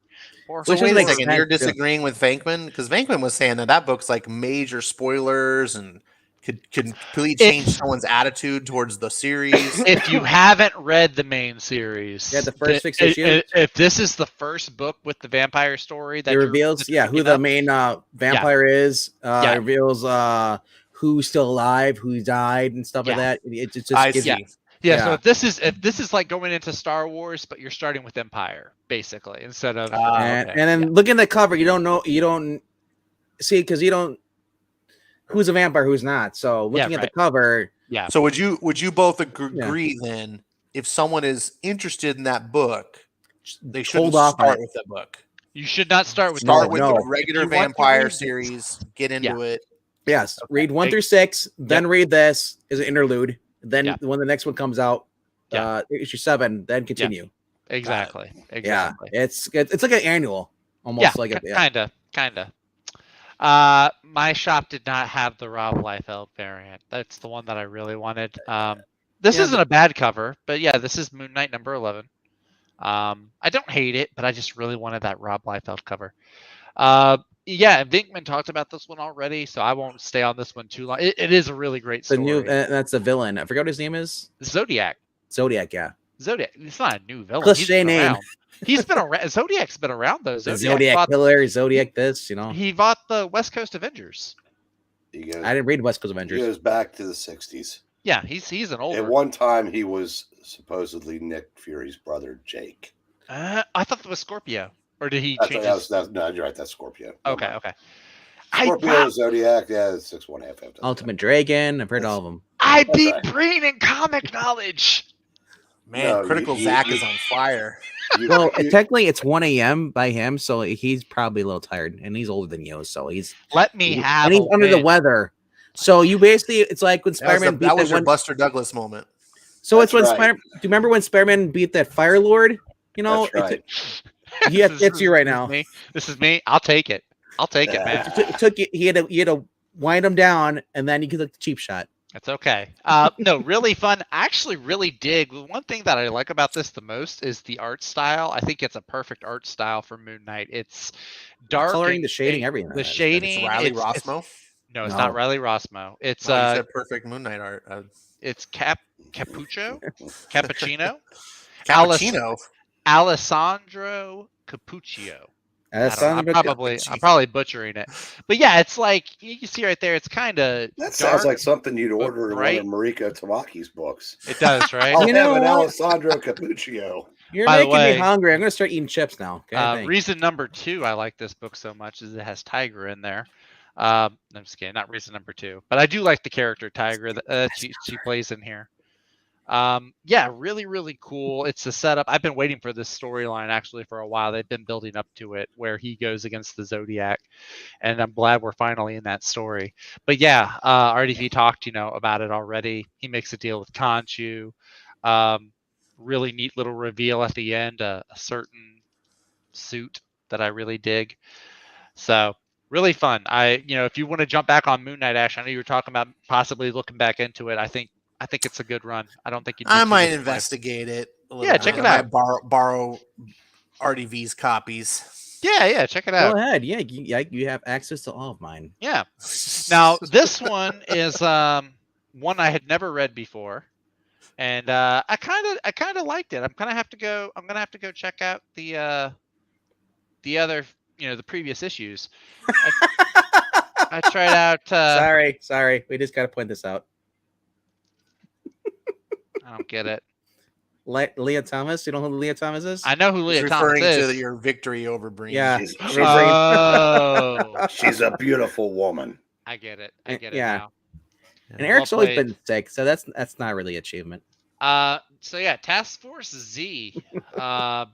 This one is it's kind of interesting. Actually, it's very misleading. Bane's on the cover. He's nowhere on the inside. So way to go. What a shocker. DC putting people on the cover and it doesn't match what's it's like She-Hulk. Way to go, DC. Wait, what? She-Hulk was John Byrne. Remember he had to get a couple people on the cover that weren't there? Oh, yeah.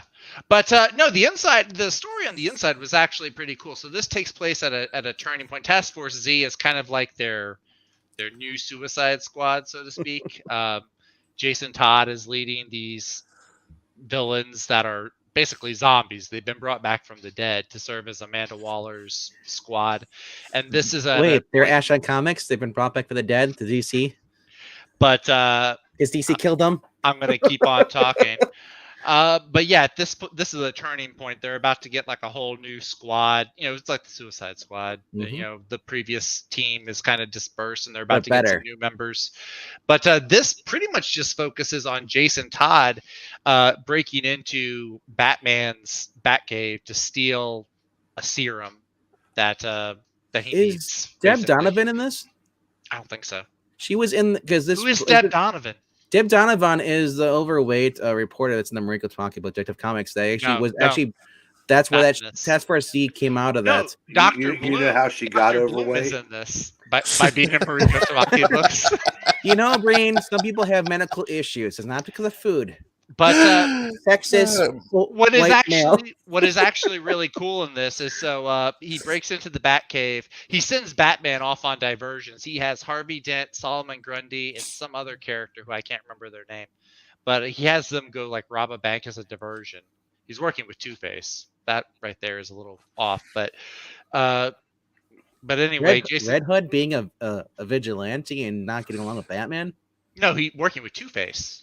But anyway, he said he's not getting along with Batman. He's not getting along with Batman, but that's in character. He's being a rebel. He breaks into the Batcave, he steals this vial, but then you've got all like Oracle tries, this good cop kind of approach to kind of get him to come back into the fold and make up with Bruce, and it's like, nah, I don't think so. So he exits the Batcave, and then Nightwing shows up, and Tim Drake and Cassandra Cain, and they're all like, okay, well, Oracle tried the good cop way. We're gonna, beat you into submission. I bet Tim Drake would love to do that. Oh, Tim Drake. No, Jason Todd actually, and he says that he's holding back, but he really just like beats up all. Are you saying hits Tim in the face with a crowbar? It's actually pretty brutal. Are you saying that Tim wants cream for his coffee? I'm not acknowledging that. But yeah, there's some good dialogue in here though, especially between Nightwing and Red Hood. I really liked. I'm kind of curious now. I might go back and try to find the previous issues. So when Red Hood belted Tim Drake with the crowbar, did that mess up his lash game? Because it is on point now. Oh boy, anyway, moving on from that. Okay, so better than that, I picked up this one. Batman versus Aliens, right? No aliens. Oh, that Batman Fortress. That's kind of high on your list there, Zach. Yeah, I actually really enjoyed this one. Who's the writer on that? Gary Whitta. He wrote Star Wars Rogue One. You like Batman basically letting a city burn? No, he actually doesn't let the city burn. There's no Superman. There's and he has to get the Justice League, right? Let the guy who read the book. I'll tell you. Okay. Just give me a second here, RDV. Let him talk. So no. What happens is Gotham City is experiencing a blackout. All the power is out. The GCPD have to take car batteries out of their cars to power up the bat signal. So while Batman's in his cave, he's has Alfred kind of using satellites, trying to figure out what's going on. 2 of the satellites don't work because everything under a certain atmosphere is being affected, but they have 1 satellite that does work. So he has Alfred kind of trying to see where's Superman, because Superman's missing. So he tells Alfred, hey, find out where Superman is, get the Justice League, tell them all to rally up somewhere, and he's going to go help out in Gotham City. In Gotham City, they can't send cops out because none of the communications are working. They have, just a whole lot of chaos happening. Arkham City has a massive breakout because Gordon says they just switched all of their locks to electronics. So Joker, Penguin, a whole bunch of bad guys have just gotten out of Arkham. So Batman goes and he's cleaning up Gotham City. And so he finishes all that up. So it's a trope where the power goes off, all the electronic works just pop open. I mean, they don't show the locks popping open, but yeah, I mean, the cars still work too. Like car batteries still work for some reason. I don't understand that, but that's weird. But yeah, he does that. He cleans up Gotham. He gets back to the Batcave, and they find out that there is a giant starship or a giant alien vessel over the Indian Ocean that's causing this power outage. That's illegally crossing borders. Yeah. So when this issue ends, he's leaving to go meet the Justice League. But I really enjoyed it. Very Batman issue, very Batman-y. You know, I could very easily see this being a movie.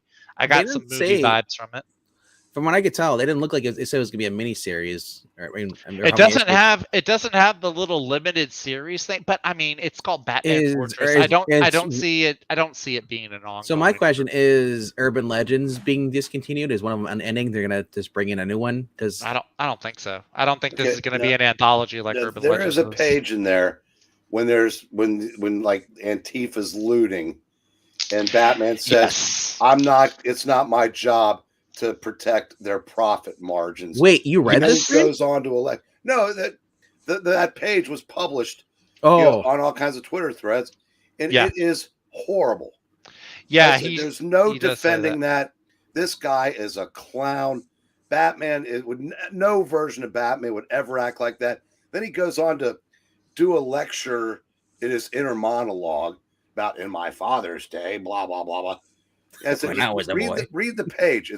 It's horrible. I said it's let's put it this way: maybe people forget about is Batman gay or not, because this trumped all over it.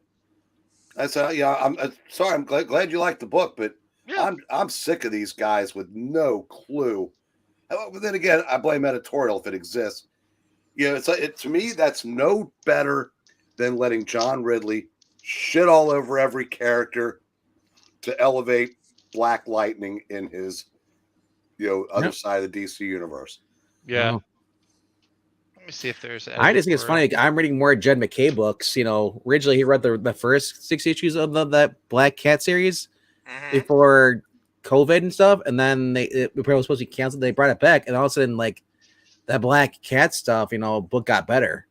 And since then, he's been writing stuff. I actually haven't read his Black Cat run, so. But the only thing I'll say this, it was kind of dumb, and it's already been done before. Is they had Black Cat kiss a girl.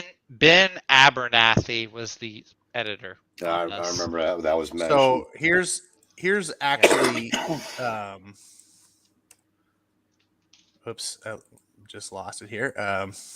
No. Well, Black Cat kissing a girl isn't exactly new either. It's been done before. You know, and that's even back when. What was it called? That story. It was the Dotsons that did the art. Actually, I believe it was The Evil That Men Do. Early 2000s. Yeah. Yeah, when the Sam Raimi, the first one came out. Yeah. So, Ash, you got something to share? Yes, I was trying to. Here you're clicking. Hope you're not beating things. You start calling you Tim Drake. Okay, so the page I can't show it to you, but I just give a quick little read so people that aren't familiar with what Breen was talking about. Here's a little snippet of the book with Batman's patrolling the city, and it's in a blackout, and people are looting. Just picture CNN footage from about 2 years ago with Black Lives Matter and just mostly peaceful rioting. It's a guy. It's exactly what the scenes look like. And here's Batman patrolling the city, and his monologue goes like this: "Haven't seen a night like this in a while. Last time it was this bad was with the damn fear gas and the water supply. Only so much I can do. Need to prioritize. Hunt the big fish. Protect the little fish. These places all have insurance. Not my job to protect their profit margins." As people are like looting Wayne Tech TVs out of like mom and pop stores. "In my father's day, the American dream used to mean something. An honest wage for honest work. Food on the table, liberty and justice for all. Now it's an illusion, a carrot on a stick, attainable by a few dangled out in the reach of everyone else. A bigger TV, a faster car, shiny objects to keep the masses distracted while the world burns around them. You want to blame them for grabbing the carrot when the light goes out? Go ahead, but don't look to me to stop them. That's not why I do this." Though to be fair, he does also cut to him saving a family from being murdered in the street, saying that's why he does it. Which, but that's not. To be fair, is kind of why. Because that's not the point. And you hate this kind of crap in your books? Please donate to our stream. Is that guy putting his own voice into the fucking Batman?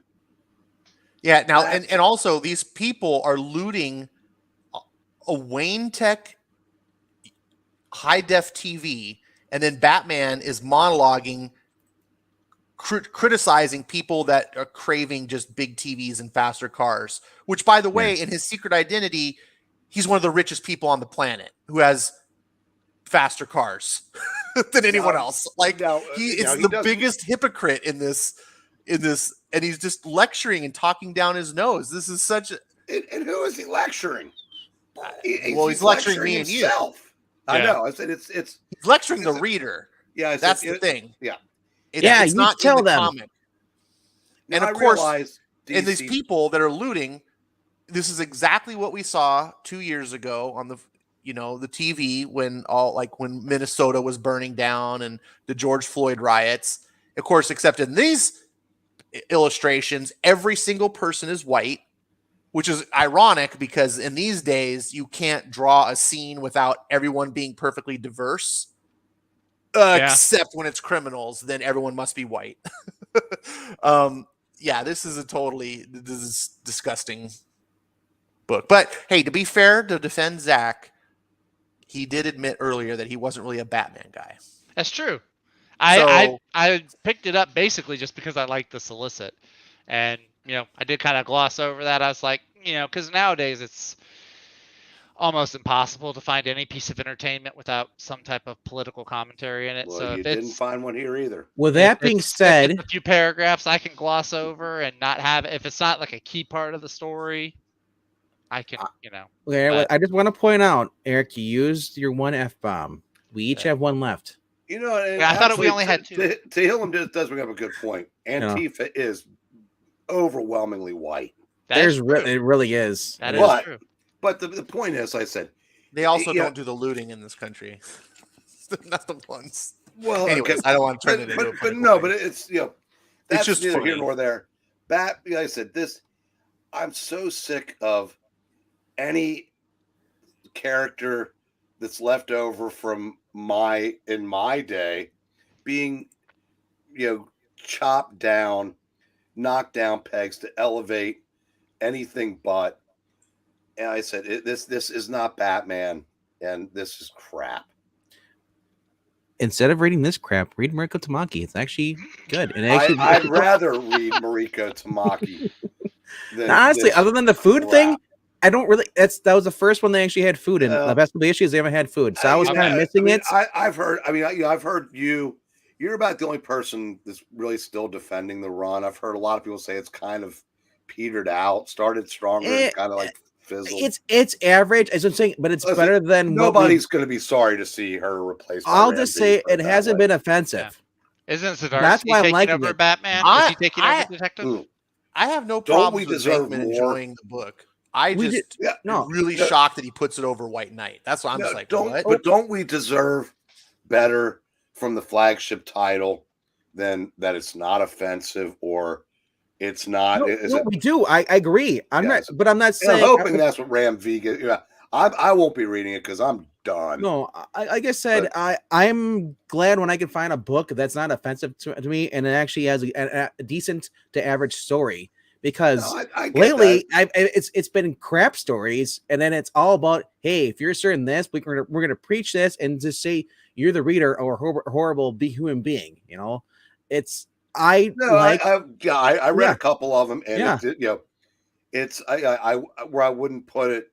I wouldn't say as great as Chuck Dixon or like that. No, I'll never say that. No, in fact, just say when Tynan was writing Detective, he won't say that. He'll just say it's better than White Knight. Well, you shouldn't like White Knight. Okay. Speaking of White Knight, let's get back to Zach. All right. Can we make I'm not gonna. Boy big again? There we go. We're sorry, Zach. Eric thinks I'm pretty. Oh wow, I'm just the belle of the ball. I think you're handsome, but if Eric thinks you're pretty, I'll take that too. To be honest, I'm just looking at the books behind him. The ones on the wall. Yeah. Oh yeah, I've got to. They are nicely arranged. I know. I've got to get some more. They only sell them in packs of 5. Where's Mr. Terrific? He's up there. He's the middle on the far left, right between. So he's the one that your head is always blocking. Yeah. No. Oh God, he is. Oh, Zach is busted. I've got Jakeem Thunder though, all the way For over those- there. On the For far those who end. are new to the I'm not channel, blocking him.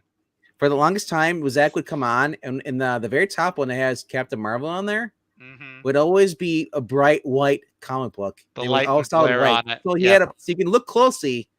There is actually It's a angled. tissue. There's a piece of paper folded over that's angling it out so the light doesn't catch it. It's a white tissue that's been used. All tissues are white. It's not even tissue. It's like printing That's paper. racist. Whatever. This issue is racist. Anyway, moving on. Okay, this is one. You heard Venkman talk about this already. This was his number 1. It's my number 2. Well, at least it's better than The Fortress. I applaud you. Oh yeah, Yeah. This is just a good fun read. I won't get into the spoilery bits too much, but yeah, Tony Stark's got a suit of armor here, goes back to another Donny Cates story, which is one of the things I like about Donny Cates is all the interconnected bits. Breen, you'll appreciate this. He's written just like Robert Downey Jr. would be, talking to his But no, seriously. I was trying to get him to read it. Now you ruined it. In all seriousness, you had no shot. In all seriousness, though, I mean, this is if you just want a good, wild, fun book to read, this is probably your best bet. It's not just Hulk versus Thor. Iron Man's in the fight now.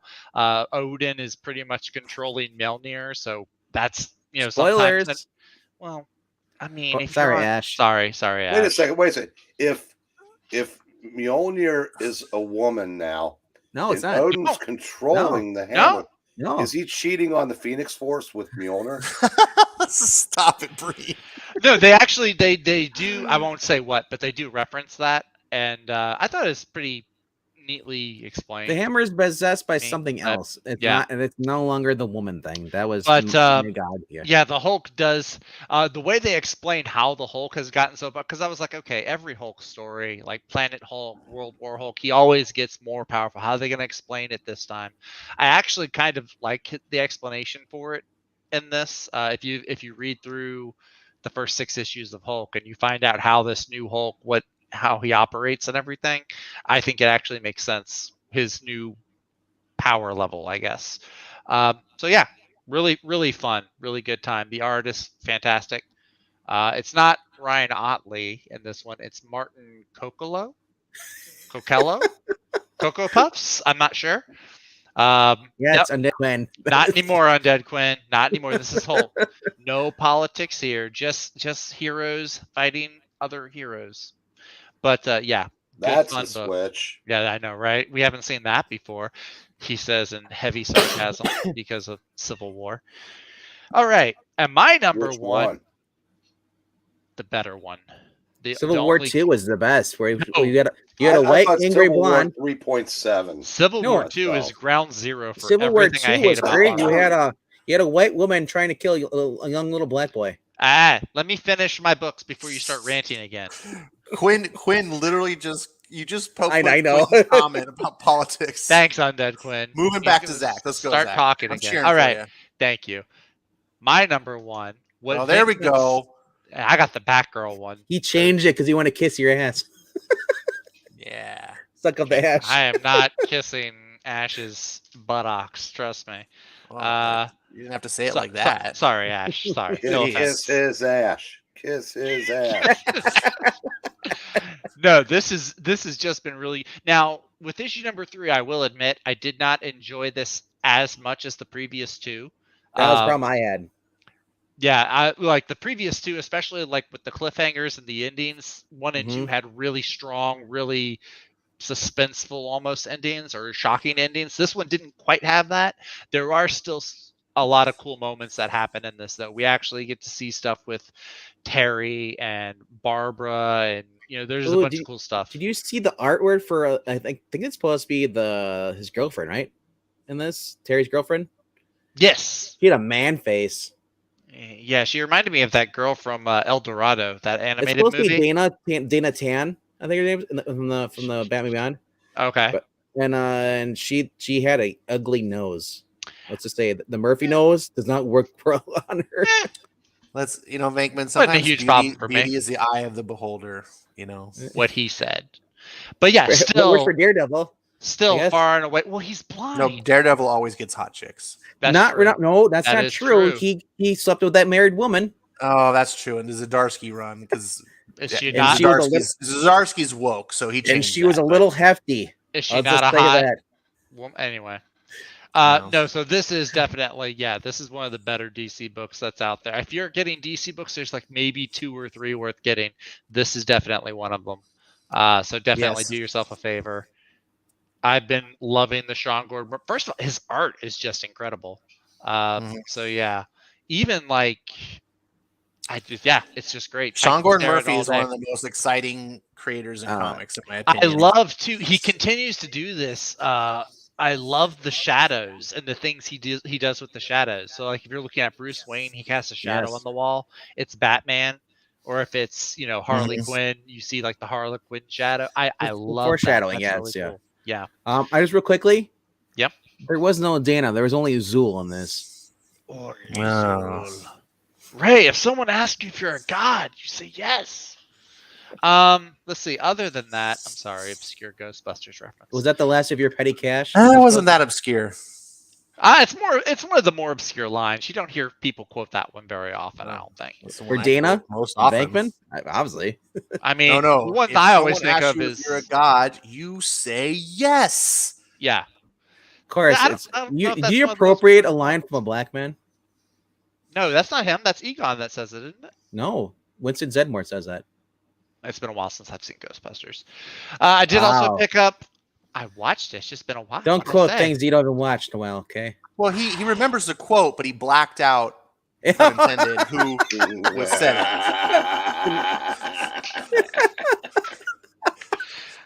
That was good. That was good. I did also pick up some manga this week as well. I got some more Spy Family. The X is silent, by the way. Is it really? Yeah, the X is silent. So these are 7. I think they only have 7 printed volumes right now. Yeah, this is a really great run. Really great manga story. If you like spies what on earth? Anyway, on top of that, I did get a bunch of back issues courtesy of our friend Englantine. I won't show them all off. A bunch of them are Go ahead. We got time. I got the DC Marvel Access set. So coming out of the DC versus Marvel crossover. Look at him saying, "Get off me." No, the one before that. Oh, this one? Ew, ick. Oh, a woman. Oh, Tim, if you only knew. Can I borrow your eyeliner? Oh. So, yeah, I got that. There's a bunch of covers here. I don't know if I'm going to flip through all of them, but I'll show a few off here. I got the Avengers Forever. Oh, I've heard such good things about this. I know. I haven't started digging into it yet, but the art is amazing. I really love the art. It's got a nice 90s vibe to it. Who's the artist? I think it's Carlos Pacheco. Yep. So, people getting all excited about the multiverse now. I mean, it's been around for a while. So, yeah. Also, I'm just now seeing the backs of the backs too, where it has like all the different covers on the back too. That's kind of cool. So, yeah, got that. Got some. Got an Avengers West Coast book for the collection there. Nice. The Hyena. That's where it's at, issue 83? This is, 83. Yeah. Floating Heads. Hey, look, there's Julia Carpenter, Spider-Woman. They don't count if they're in the caption box. Did you see that, though? She has blonde hair on that. I love the caption box Floating Heads. Yeah, but that doesn't count. That's cheating. I want a tattoo like... Back when Julia was a blonde. Anyway. Now she's a ginger. Got an X-Men Classic here. Next she'll be black. This is number 85. I've been getting a lot of the X-Men Classics. This is one I've also been getting into a lot. Oh, now you're talking. With the look at that gorgeous Gil Kane art. It's not Gil Kane. You can't see up anyone's nose. Actually, you kind of can, I guess. You get a little bit of a... Brandis knows it's Gil Kane because he collects those Gil Kane books. Got this one too. Superheroes featuring the Incredible Hulk. I love the cover. with the Avengers. Marvel's on his going pounding down to the little Hulk cave there. Got some Hercules. This cover, I love this Hercules cover, by the way, where he and Thor switch costumes. So I got that. Got one World War Hulk after Smash. He took over the Incredible Hulk's run? Yeah, from 112 to 139 or something like that, or 141. Amadeus Cho. Yeah, it's a phenomenal run. Amadeus right there, not Go-Gurt Hulk. He's just is he eating Go-Gurt? What's in his hand? Spray paint. Oh yeah, because he spray paints the sign. Okay, so to make sure he wasn't eating Go-Gurt. He's just a genius at this point. He's not a Go-Gurt Hulk. Well, it could be better if he was Moon Girl. I'm gonna get not just a genius. He's literally one of the smartest people on the planet. Yeah. Don't hate because he's Asian. Okay, get your jokes out, folks. Power Man and Iron Fist on number 100. Oh, now you get it because Iron Fist is there. Yeah, there it is. Yeah. I noticed there's no Power Man issues, just Power Man and Iron Fist. 100, was that an Earl Norm painting? Does it say on there? It says Ernie Chan. Wow. 1983. It's a good painting. It's a really good painting, yeah. Because it does remind me of Earl Norm. He used to do Who's the guy in the a background? lot of the paintings. Mandarin? I don't know. He looks like... Who would that be? Mandarin? Mephisto? I can't tell. No, one of the priests of Kunlun. You also have Colleen Wing, Misty Knight. I don't know who this guy is. Maybe Steel Serpent? I don't know. Is he in a uniform? Raphael. Or street clothes. He looks like a pirate. He looks like a pirate. It might be Raphael Scarf. Oh wait, that's my first appearance, RDV. Oh, is that it? Pirate. So yeah, and then like I said, I got this other one right here with Thera. So is it the girl from the Starjammers? No, that's Hepzibah. Weird that I know that, but anyway. Because she's white, right? No. God dog it. Some classic Guardians of the Galaxy. It's a little dark for you. Done with you. Charlie 27 on this one. Our life will cover. Is it? No. I'm just joking. Let's go some giant arms. Yep. Focus. It says Jim Lee, Valentino. Yeah, I'm just saying the big gun and the big arms. Yeah, that was, if I remember correctly, that's the series that Valentino made his name on. Yeah, but there's no pouches, so you know it's not Rob Liefeld. We couldn't see them, that's why they're off camera. Okay. And then got a few other ones here. I have a what if. What if the Avengers had become pawns of Korvac? Nice. I don't like this Wonder Man suit though. The floating heads in the background. I like. I'm not a fan of that suit either. I don't like it either. It looks. I think that's Englantine's favorite suit. I think so. No, we prefer the green costume. I guess Miranya's favorite. Oh, is it Miranya's favorite? Yeah. I don't care. I like the unitard. Give me the original. Give me West Coast Avengers costume. The green one with the ugly helmet and the goggles. Yeah. I like the one where he's basically just ionic energy. I think Eric is stuck in the 50s. Yeah, the purple where he's like the purple energy. Excuse me. Yeah, that was in the Kurt Busiek run, I think. That was 2004 2005 run. Was it? He was Marvel. No, I'm pretty sure he was like that in the Busiek run. Oh. I have to double check. Also got some new Teen Titans versus the Justice League. Always love that's a good cover. That's a that's a great cover. Why? Where's your hand going? Hey, who's the cover artist on that? My bad. I thought you were Tim. Who's the cover artist on that? He's like, I can't decide. I'll go with the Tim. That's got to be Perez, huh? It is. Yeah. Got to be. That's gorgeous. Yeah.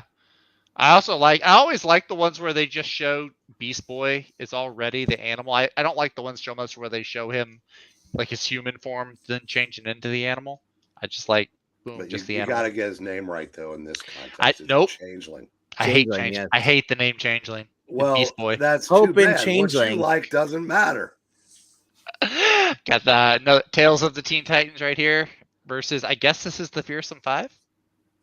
Yep. No, there's 6 of them. All right, we got. I love Disco Nightwing.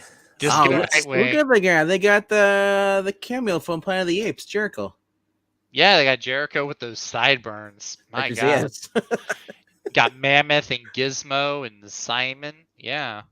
So well, the way I look, if the Big Ten can have 14 teams, then the Fearsome Five can have 6 members. that's true. If the 7 Soldiers of Victory can get away with having 8 members, then Yeah, the Three Musketeers had 4.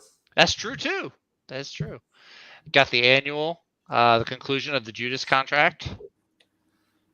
I gotta say, Changeling is one of the dumbest looking characters. I think that's one of the reasons. If I ever wanted to pick up a Teen Titans issue as a kid, I would see that guy and go, "Nope, X-Men is cool." I actually like the way they draw him in the Teen Titans cartoon when it came out in the 2000s. He looked better in the purple costume that Jeff the purple Johns with gave the green him. skin. Well, because Jeff Johns in his run, he gave him a purple costume. Yep.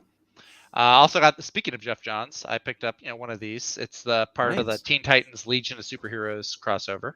Mike McCone spellbound me when I was reading through this. I just thought about that. That was the other thing I liked about when we're talking about the Secret Wars. Mm-hmm. Is that Wolverine didn't wear underwear, over his costume. That's I noticed that everyone else on the team, especially Cyclops, had the yellow trunks. I was like, Wolverine actually had a different, unique costume. I got the Infinity Incorporated. Roy Thomas. A little higher. A little higher? There we go. There's no window. No, don't need one. There's no window. She's got the body paint on. Also, Obsidian, you're holding your sister a little close there, man. That's a little weird.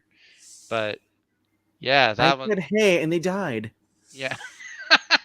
Oh, so, how did Alan Scott die? Did what pierce him? Last one I got, just a GOA 80-page giant right here. Some short stories. Team of Tomorrow, yeah. Team of Tomorrow, Green Arrow, and Hawkman together. I haven't read through this one yet, but I'm sure that's probably a funny one because those two hate each other. So, but yeah. So, good little collection of back issues. Can't wait to read through them. But that's about it.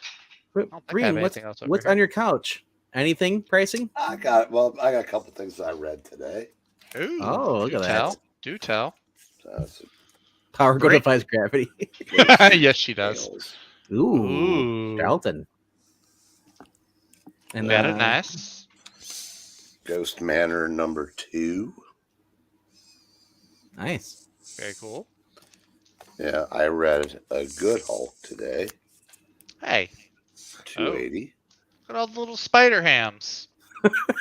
They're missing top of their heads. They're the minions of the Lethal Leader. Oh, okay. There's a random Marvel 2-in-1, but the art was by George Perez. Hey, cool. right on. Can't go wrong. Is today mispronounced Artist Day? What is it? It's Perez, isn't it? No, it's Perez. I've heard several people pronounce it Perez. No, he pronounced it Perez. Perez. Okay. Yes. Okay. It's got that little. Now we got to listen to Breen, as if he knows something. Dang it! Listen. We let him on the stream, and he has to be smart. Why couldn't you have corrected us years ago? Now you let us all this time. Honestly, because I just learned it recently myself. All right. Okay. I'll allow that. It's an issue of Thor. Nice. Hey, more Thor and Hercules. Good knockdown, drag out Thor Hercules brawl. Nice. Now, I do have a couple other,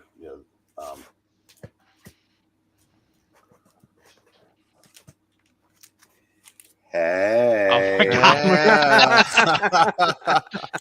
You dug it out just for that joke, didn't you? Hey.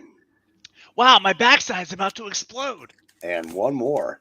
Hey. For 15 cents, he can beat you. Wow, I'm about to get jumped on. I gotta say the name Rawhide Kid just takes on a whole new meaning. I'm going into Raw, guys. Oh yeah. When you think about what they did to this character. Oh, you imagine if you had a side character, Rawhide and Raw Dog?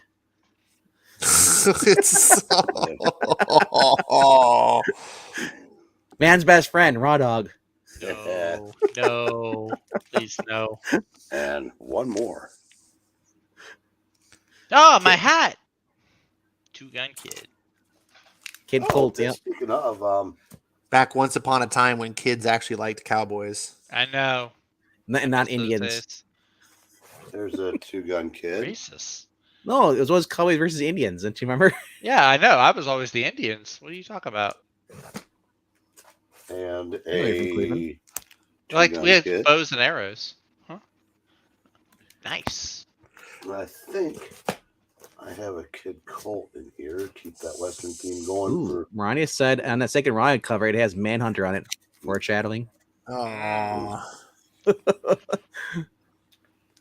right. Now, this won't mean anything probably to anybody here, but this has a story done by Ogden Whitney, who was basically the main artist at a company called AGC, America's Greatest Comics. Mm-hmm. They did Forbidden Worlds, Unknown Worlds, Adventures into the Unknown, Herbie the Fat Fury, blah, blah, blah. Mm-hmm. And but it also has a double cover. We'll see those. Really? Yeah. And then I had to get this for the cover. He has no nipples. Yeah, that's weird. Rye, kid's favorite cover. Kindle. Oh, yeah. He has no nipples. That's what we're talking about. That's funny. They're gone. Rawhide took them. Rawhide took his nipples. I like to keep a souvenir. Oh, that's so weird. Oh my gosh. I see you added more to the Flintstones. Now we have the Meets the Orchestra family. Oh, that's been there for months. Well, we never talked about it, though. Well, we don't talk about Bruno either. Oh! I don't know who Bruno is. Tell me. Watch We don't Encanto. talk about him. What's Encanto? It's a movie. It's a really fun Disney. I only know Bosch, brother. Well, that's what I was putting that up, but it fell. Nice. You actually got the poster. That's cool.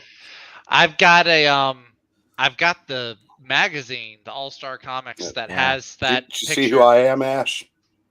Which one? Yeah, you're the best one. You're Hawkman, right? Yeah, it's even got my little Jam logo. I prefer Graphic Man's. Is that Silver Age as Alan Scott? Yep. Hey. Hawkman is the best. I don't know why I have this here. I think I was just I just had it here to show off. Drastic, like he just wants to show off dinosaurs. I do. I love dinosaurs. It's a good time to be a dinosaur. When does the movie come out? Next Friday. Not next Friday. I think the Friday after. Comes out on my anniversary, actually. I'm trying to see if my wife will let us go see it for our anniversary. This is a lot of fun. It's a ton of fun, actually. If you liked the Avengers Mech Strike, you thought that was this is that, but with dinosaurs. Man, I wanted to like that. It just did not do Daniel anything. Warren Johnson did some crazy art. I can understand. It gets a little. It's a little weird. It's probably childish. You probably could market toys off of it. Speaking of Secret Wars, Inside Baseball from when we read inspired this. Ash, you may not get this, but we read a story with Kraven the Hunter and Spider-Man, and he had nipple blasters, pretty much. Yep, Kraven the Hunter had nipples. Oh, yeah, Kraven the Hunter had nipple lights. Wait a second. Did I see Mysterio? Yeah. It's time to monologue. And then in the 5th grade. Ash, you gotta join us for some of these readings, man, because you're just fun. The ad-libbing we do on this is great. I would love to. Speaking of Kraven the Hunter, in the early years of Spider-Man, he always had those weird yellow yoga pants on with the ballet slippers, which now would be, if it was today, it'd be wearing Crocs. I saw a cover. I can't remember if it was Spider-Man or what it was, but instead of having the pants on, he had a loincloth, cheetah print loincloth, and I was like, "Bring back the pants," because they literally had just like a little strip covering his crotch, a little flap there. I was just like, no one wants to see that. Why is this on a book? I like Kraven wherever he wants. He's about to get beat up by a teenager anyway. All right, so I think that's it. Nobody else has anything to show off. Yeah, not really. Unless Ash wants to make his first appearance. If I had been to the comic book store this week, I would show off my 2 copies of Batman Beyond the White Knight, which would be helpful since, no one's shown that at all this stream. Oh, wait. It's like, sorry. That's my number 1 pick. So me and Zach are in alignment. We both picked number 1 Batman. Yes. That's right. You and the guy who and you got everybody got their first first viewing of Critical Zach. So yeah, that was awesome. Pretty good night, I guess. Little extra zesty. Zesty Zach. I like that. There we go. I like that. Really, Marani? You don't want to see Craven's beefcake? It's extra thick Russian beefcake. It's Russian loincloth, Spider-Man. Take a good sniff. Russian Bratwurst. That's German. Why did I go from Russian to German? That's weird. Anyway. Why indeed, Zach? I don't know. It's almost 1 You o'clock. know he's been. Zach's been the past couple of weeks. We've been doing our best of, and Zach's been just really promoting the Rocketeer: The Great Race. That is true. He's really enjoying that book. It's a great book. His people are being represented in books now. Spoiler: he's not rooting for the Rocketeer. I am rooting for the Rocketeer. The Rocketeer is the one dating Betty Page. He's obviously doing something right. Yeah, somehow he got an upgrade in this book from the movie, apparently. I don't know. I think Jennifer Connelly beats Betty Page.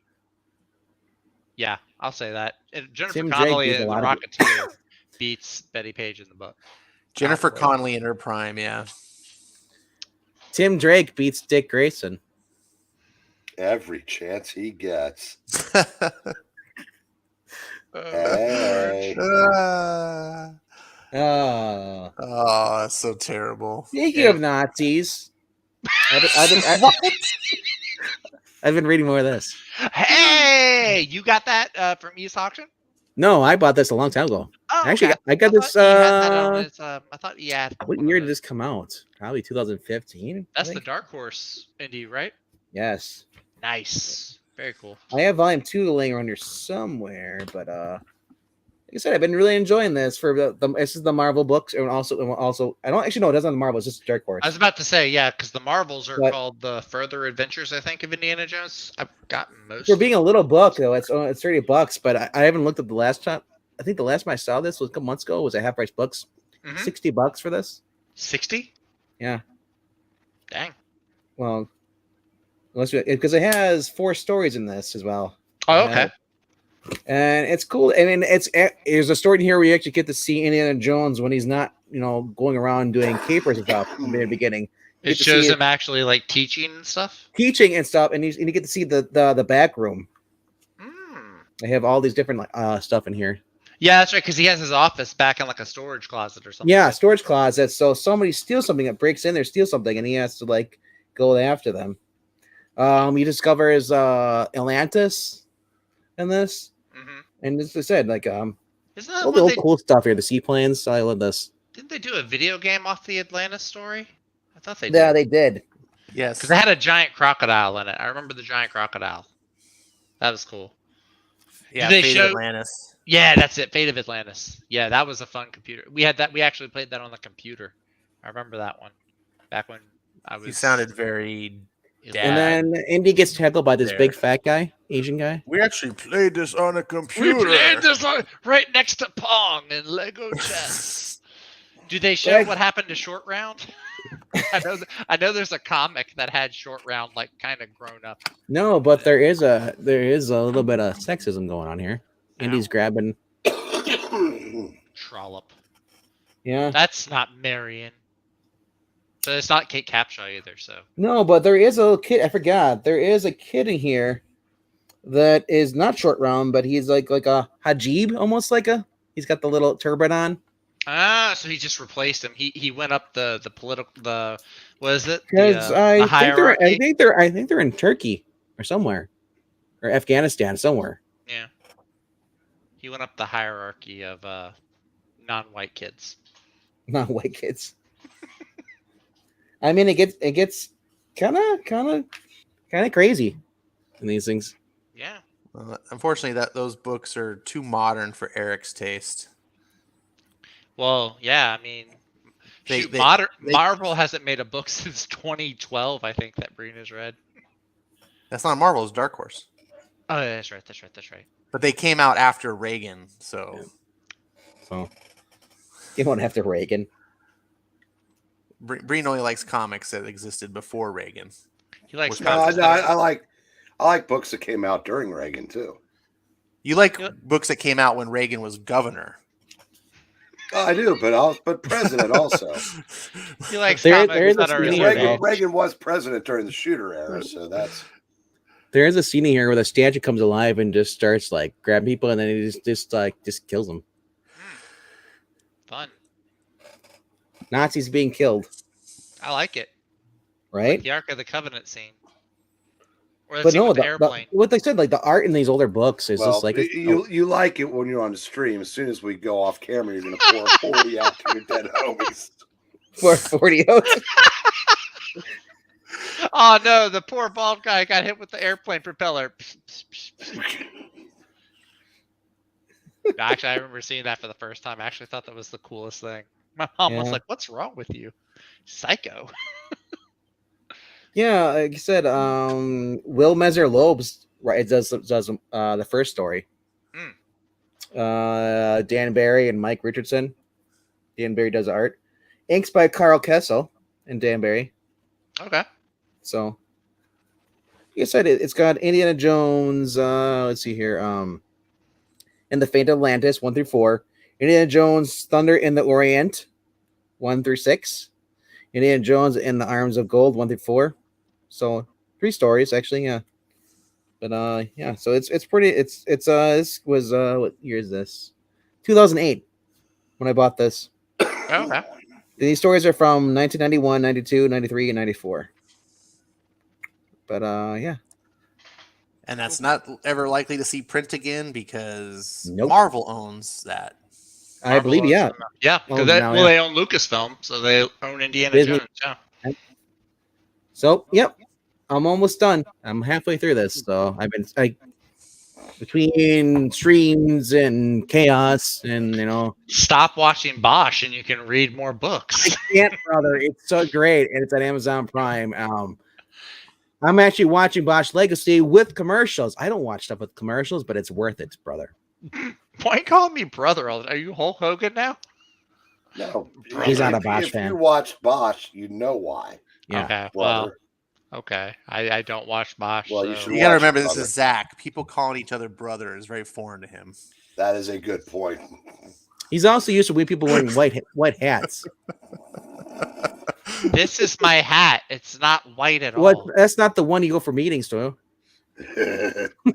Well, he couldn't fit the point in the picture. Remember, we showed a picture of Zach at a clan meeting. I need new streaming friends. I'll be your streaming friend, Zach. Okay. I love Zach. You have good taste in Batman comics. Well, at least half of them. One Batman comic.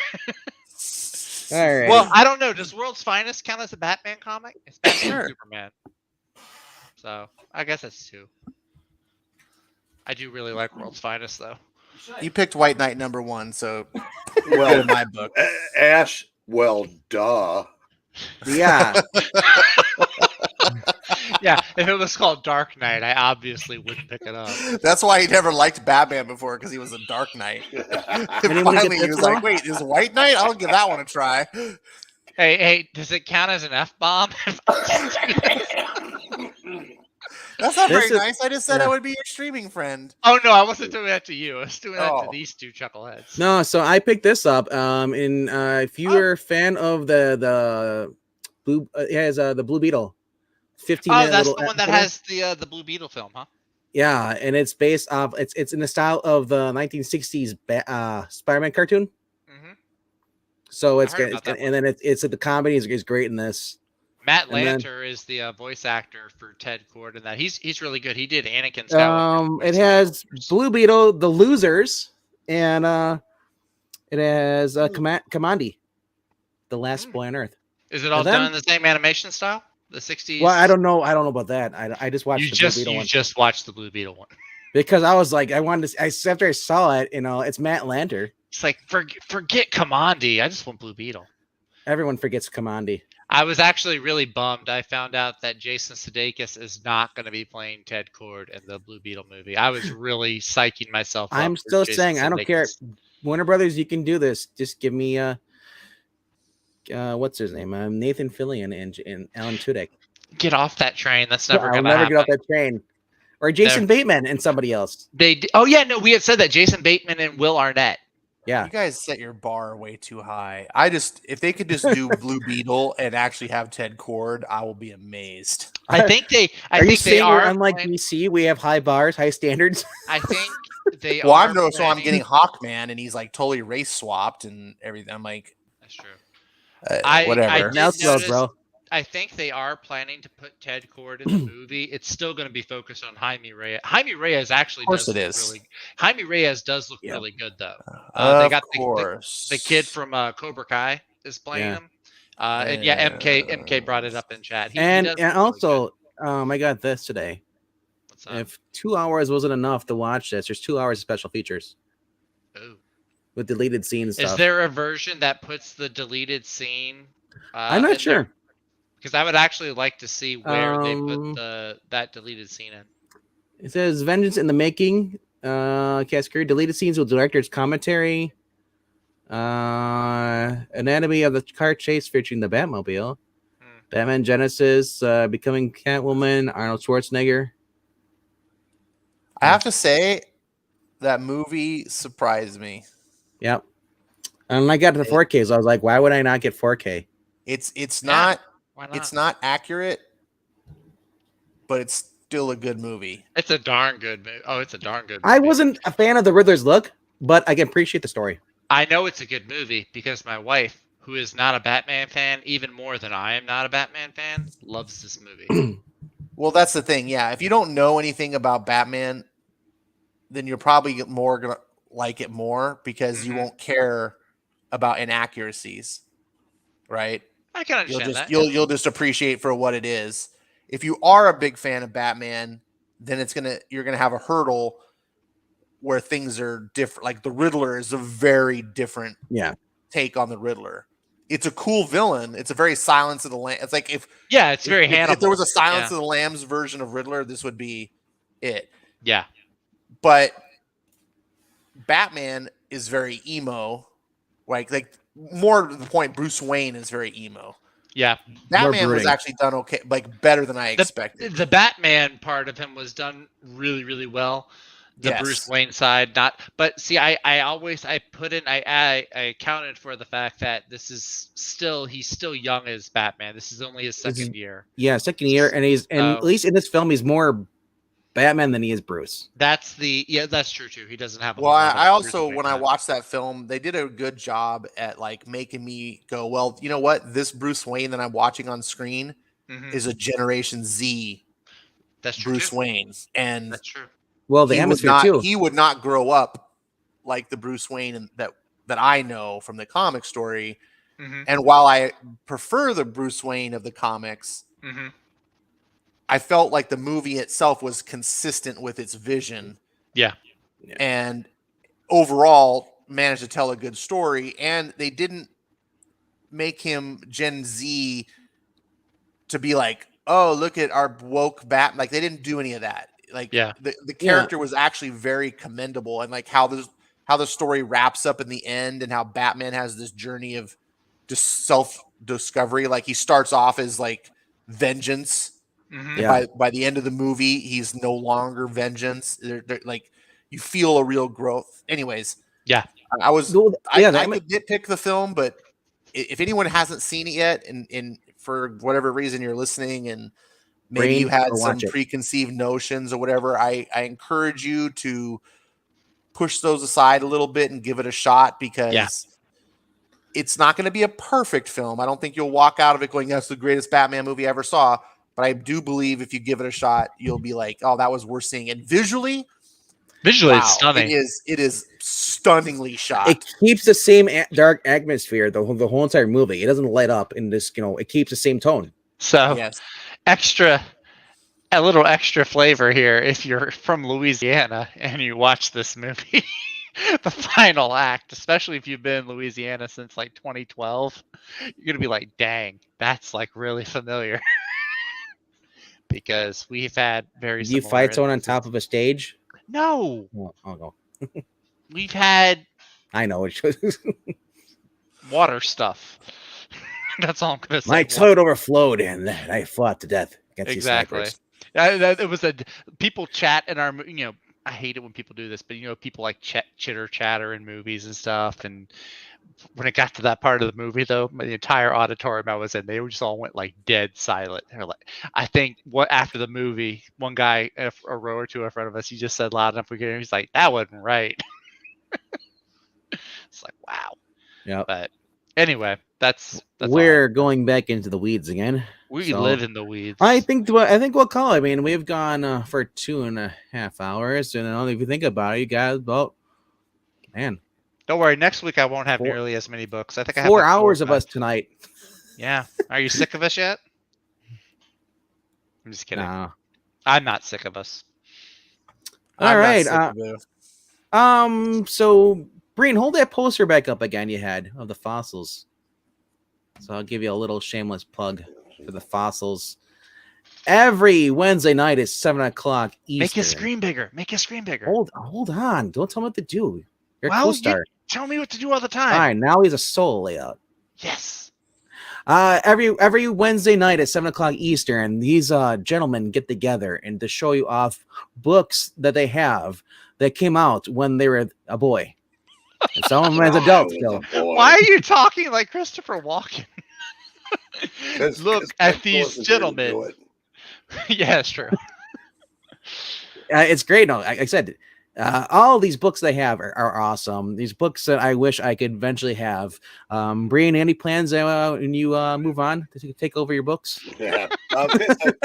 Let me segue in this. Yeah. Dr. Fate here is a YouTuber named Gratu Orloff. If you're not familiar with him, he has a channel. That's the channel name.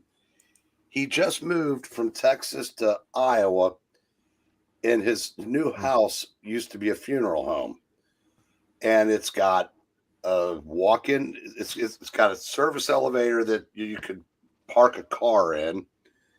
And the front room is probably 30 to 40 feet deep.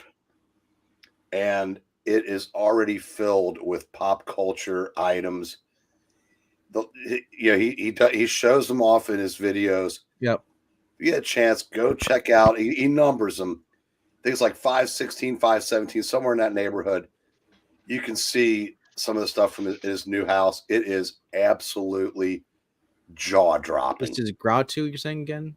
Gratu Orloff. You've seen some of this. Yeah, I saw it. And he is the male version of Marani. He has the disco lights. But Marani has the Christmas tree that doesn't die. But he has, I don't know how anybody, even a guy my age, has been was able to amass that much stuff. But it's just incredible. And you don't have to be into any of the stuff to appreciate it. It's just, if you ever played Warhammer, that's how you start out. You start building the figures, and then you start collecting more stuff. You find a woman who actually will stay with you, despite having no room for any of her crap. You start out buying a couple of hardcovers, and this isn't even half of the books that I have in trade. I buy one sketch at a time. Just and now picture behind Venkman times 10,000. Yeah, because a lot. Ken's whole house looks like that. I mean, it's the front room. His wife is a saint. I can't get the. I mean, there's no other way to put it. But I promise, you check out one of those videos and you'll just be astounded. See, I wish I'd focus in, because you can actually see. You can't really see back here, but I got our monologue boy. It would just focus more, but it won't focus because it sucks. Did you say time to monologue? No. And then in the 6th grade. I hate that my camera does that, so it's because I'm focusing on one thing, so it doesn't want to focus. It's trying to focus on you. That's why. Yeah, I think that's the point. Get out of the picture, maybe. I'm not in the picture anymore. It still won't. Yeah. See? Yeah, it won't. Yeah. I don't know, but like I said, I have Mysterio up there. I got a Dr. Doom up there. Batman. I waste my camera. Give me a second. It goes back down there. Get a better camera. Oh, it does this every once. It's only because I had the stuff on there for. But Anyway, very like time to cut it out. Let's get out of here. I don't know the whole thing, but yeah. Oh my gosh, there's a wild Skip in the crowd. I know. Skip shows up just as we're about to shut down the party. You know, we call that the good timing award for the evening. That's the Apollo award, Hello, right? Apollo. Good night. That's true. Yeah, said good night, Skip.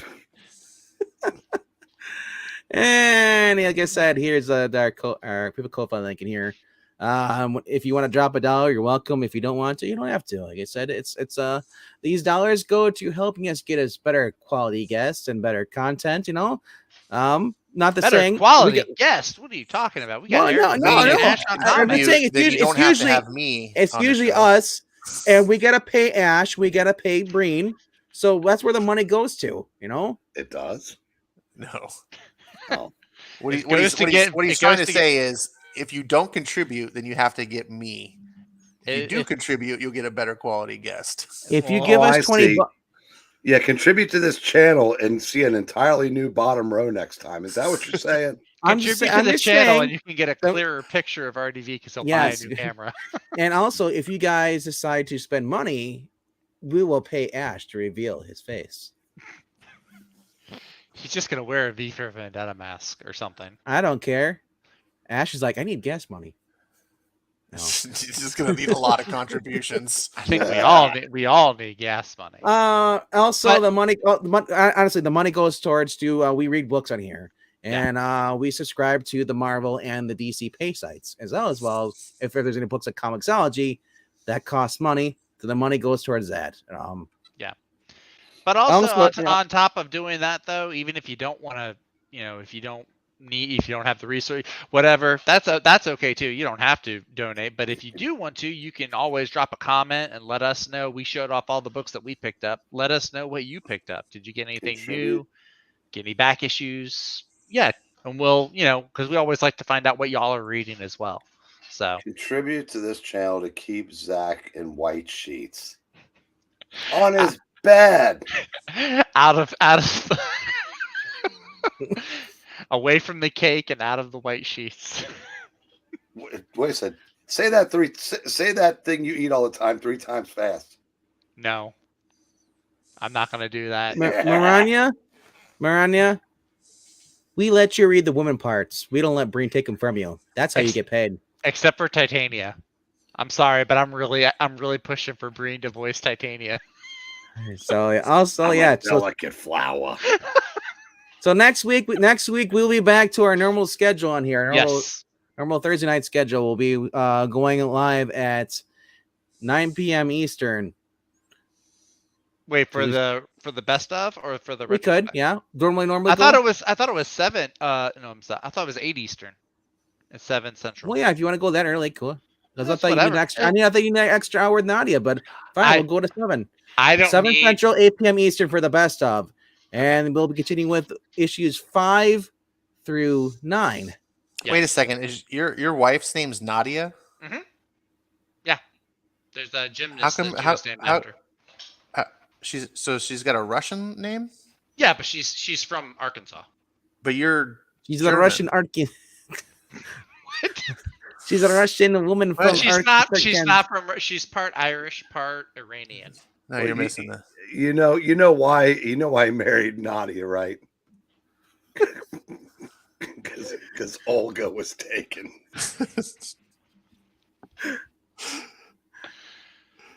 It just never ends. I love this ride. I love this adventure that we call life so much. Well, he couldn't get Natasha or Yelena. Actually, that's funny. That's her sister's name. See, I told you. Anyway, Natasha and Nadia, welcome to the stream. No, they aren't Russian. Why are you giving them Russian accents? They're Russian spies. They married you for the green card. They're not at all. They're red-blooded American. But okay. Until they hear the code word. Yeah, sure. They're winter soldiers. Yeah.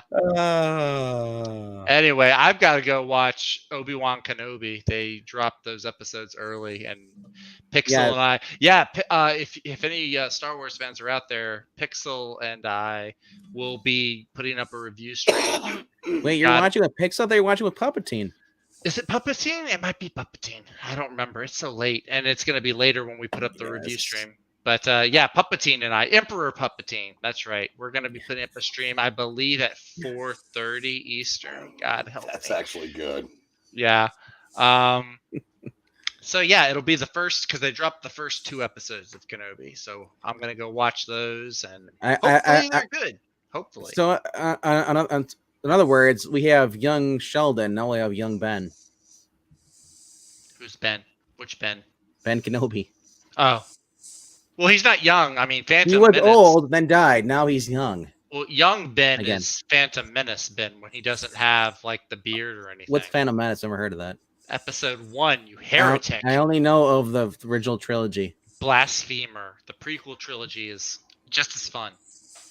Maybe even a little more fun. Not as... Yeah. Whoa. Englentine just DM'd and said this goodbye is getting a little long in the tooth. I know. Is he upset that we're about to break his record? We have a contract goodbye? we have a contract then with TBS. You know, we got to go at least as long as a basketball game.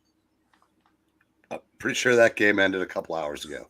Yeah, pretty sure. 2 hours and 35 minutes. Isn't that how long the games are? Wait, which basketball game? Because Space Jam can have a basketball game begin and end in like 30 minutes. Pretty sure the Warriors put the Mavericks out of their misery tonight.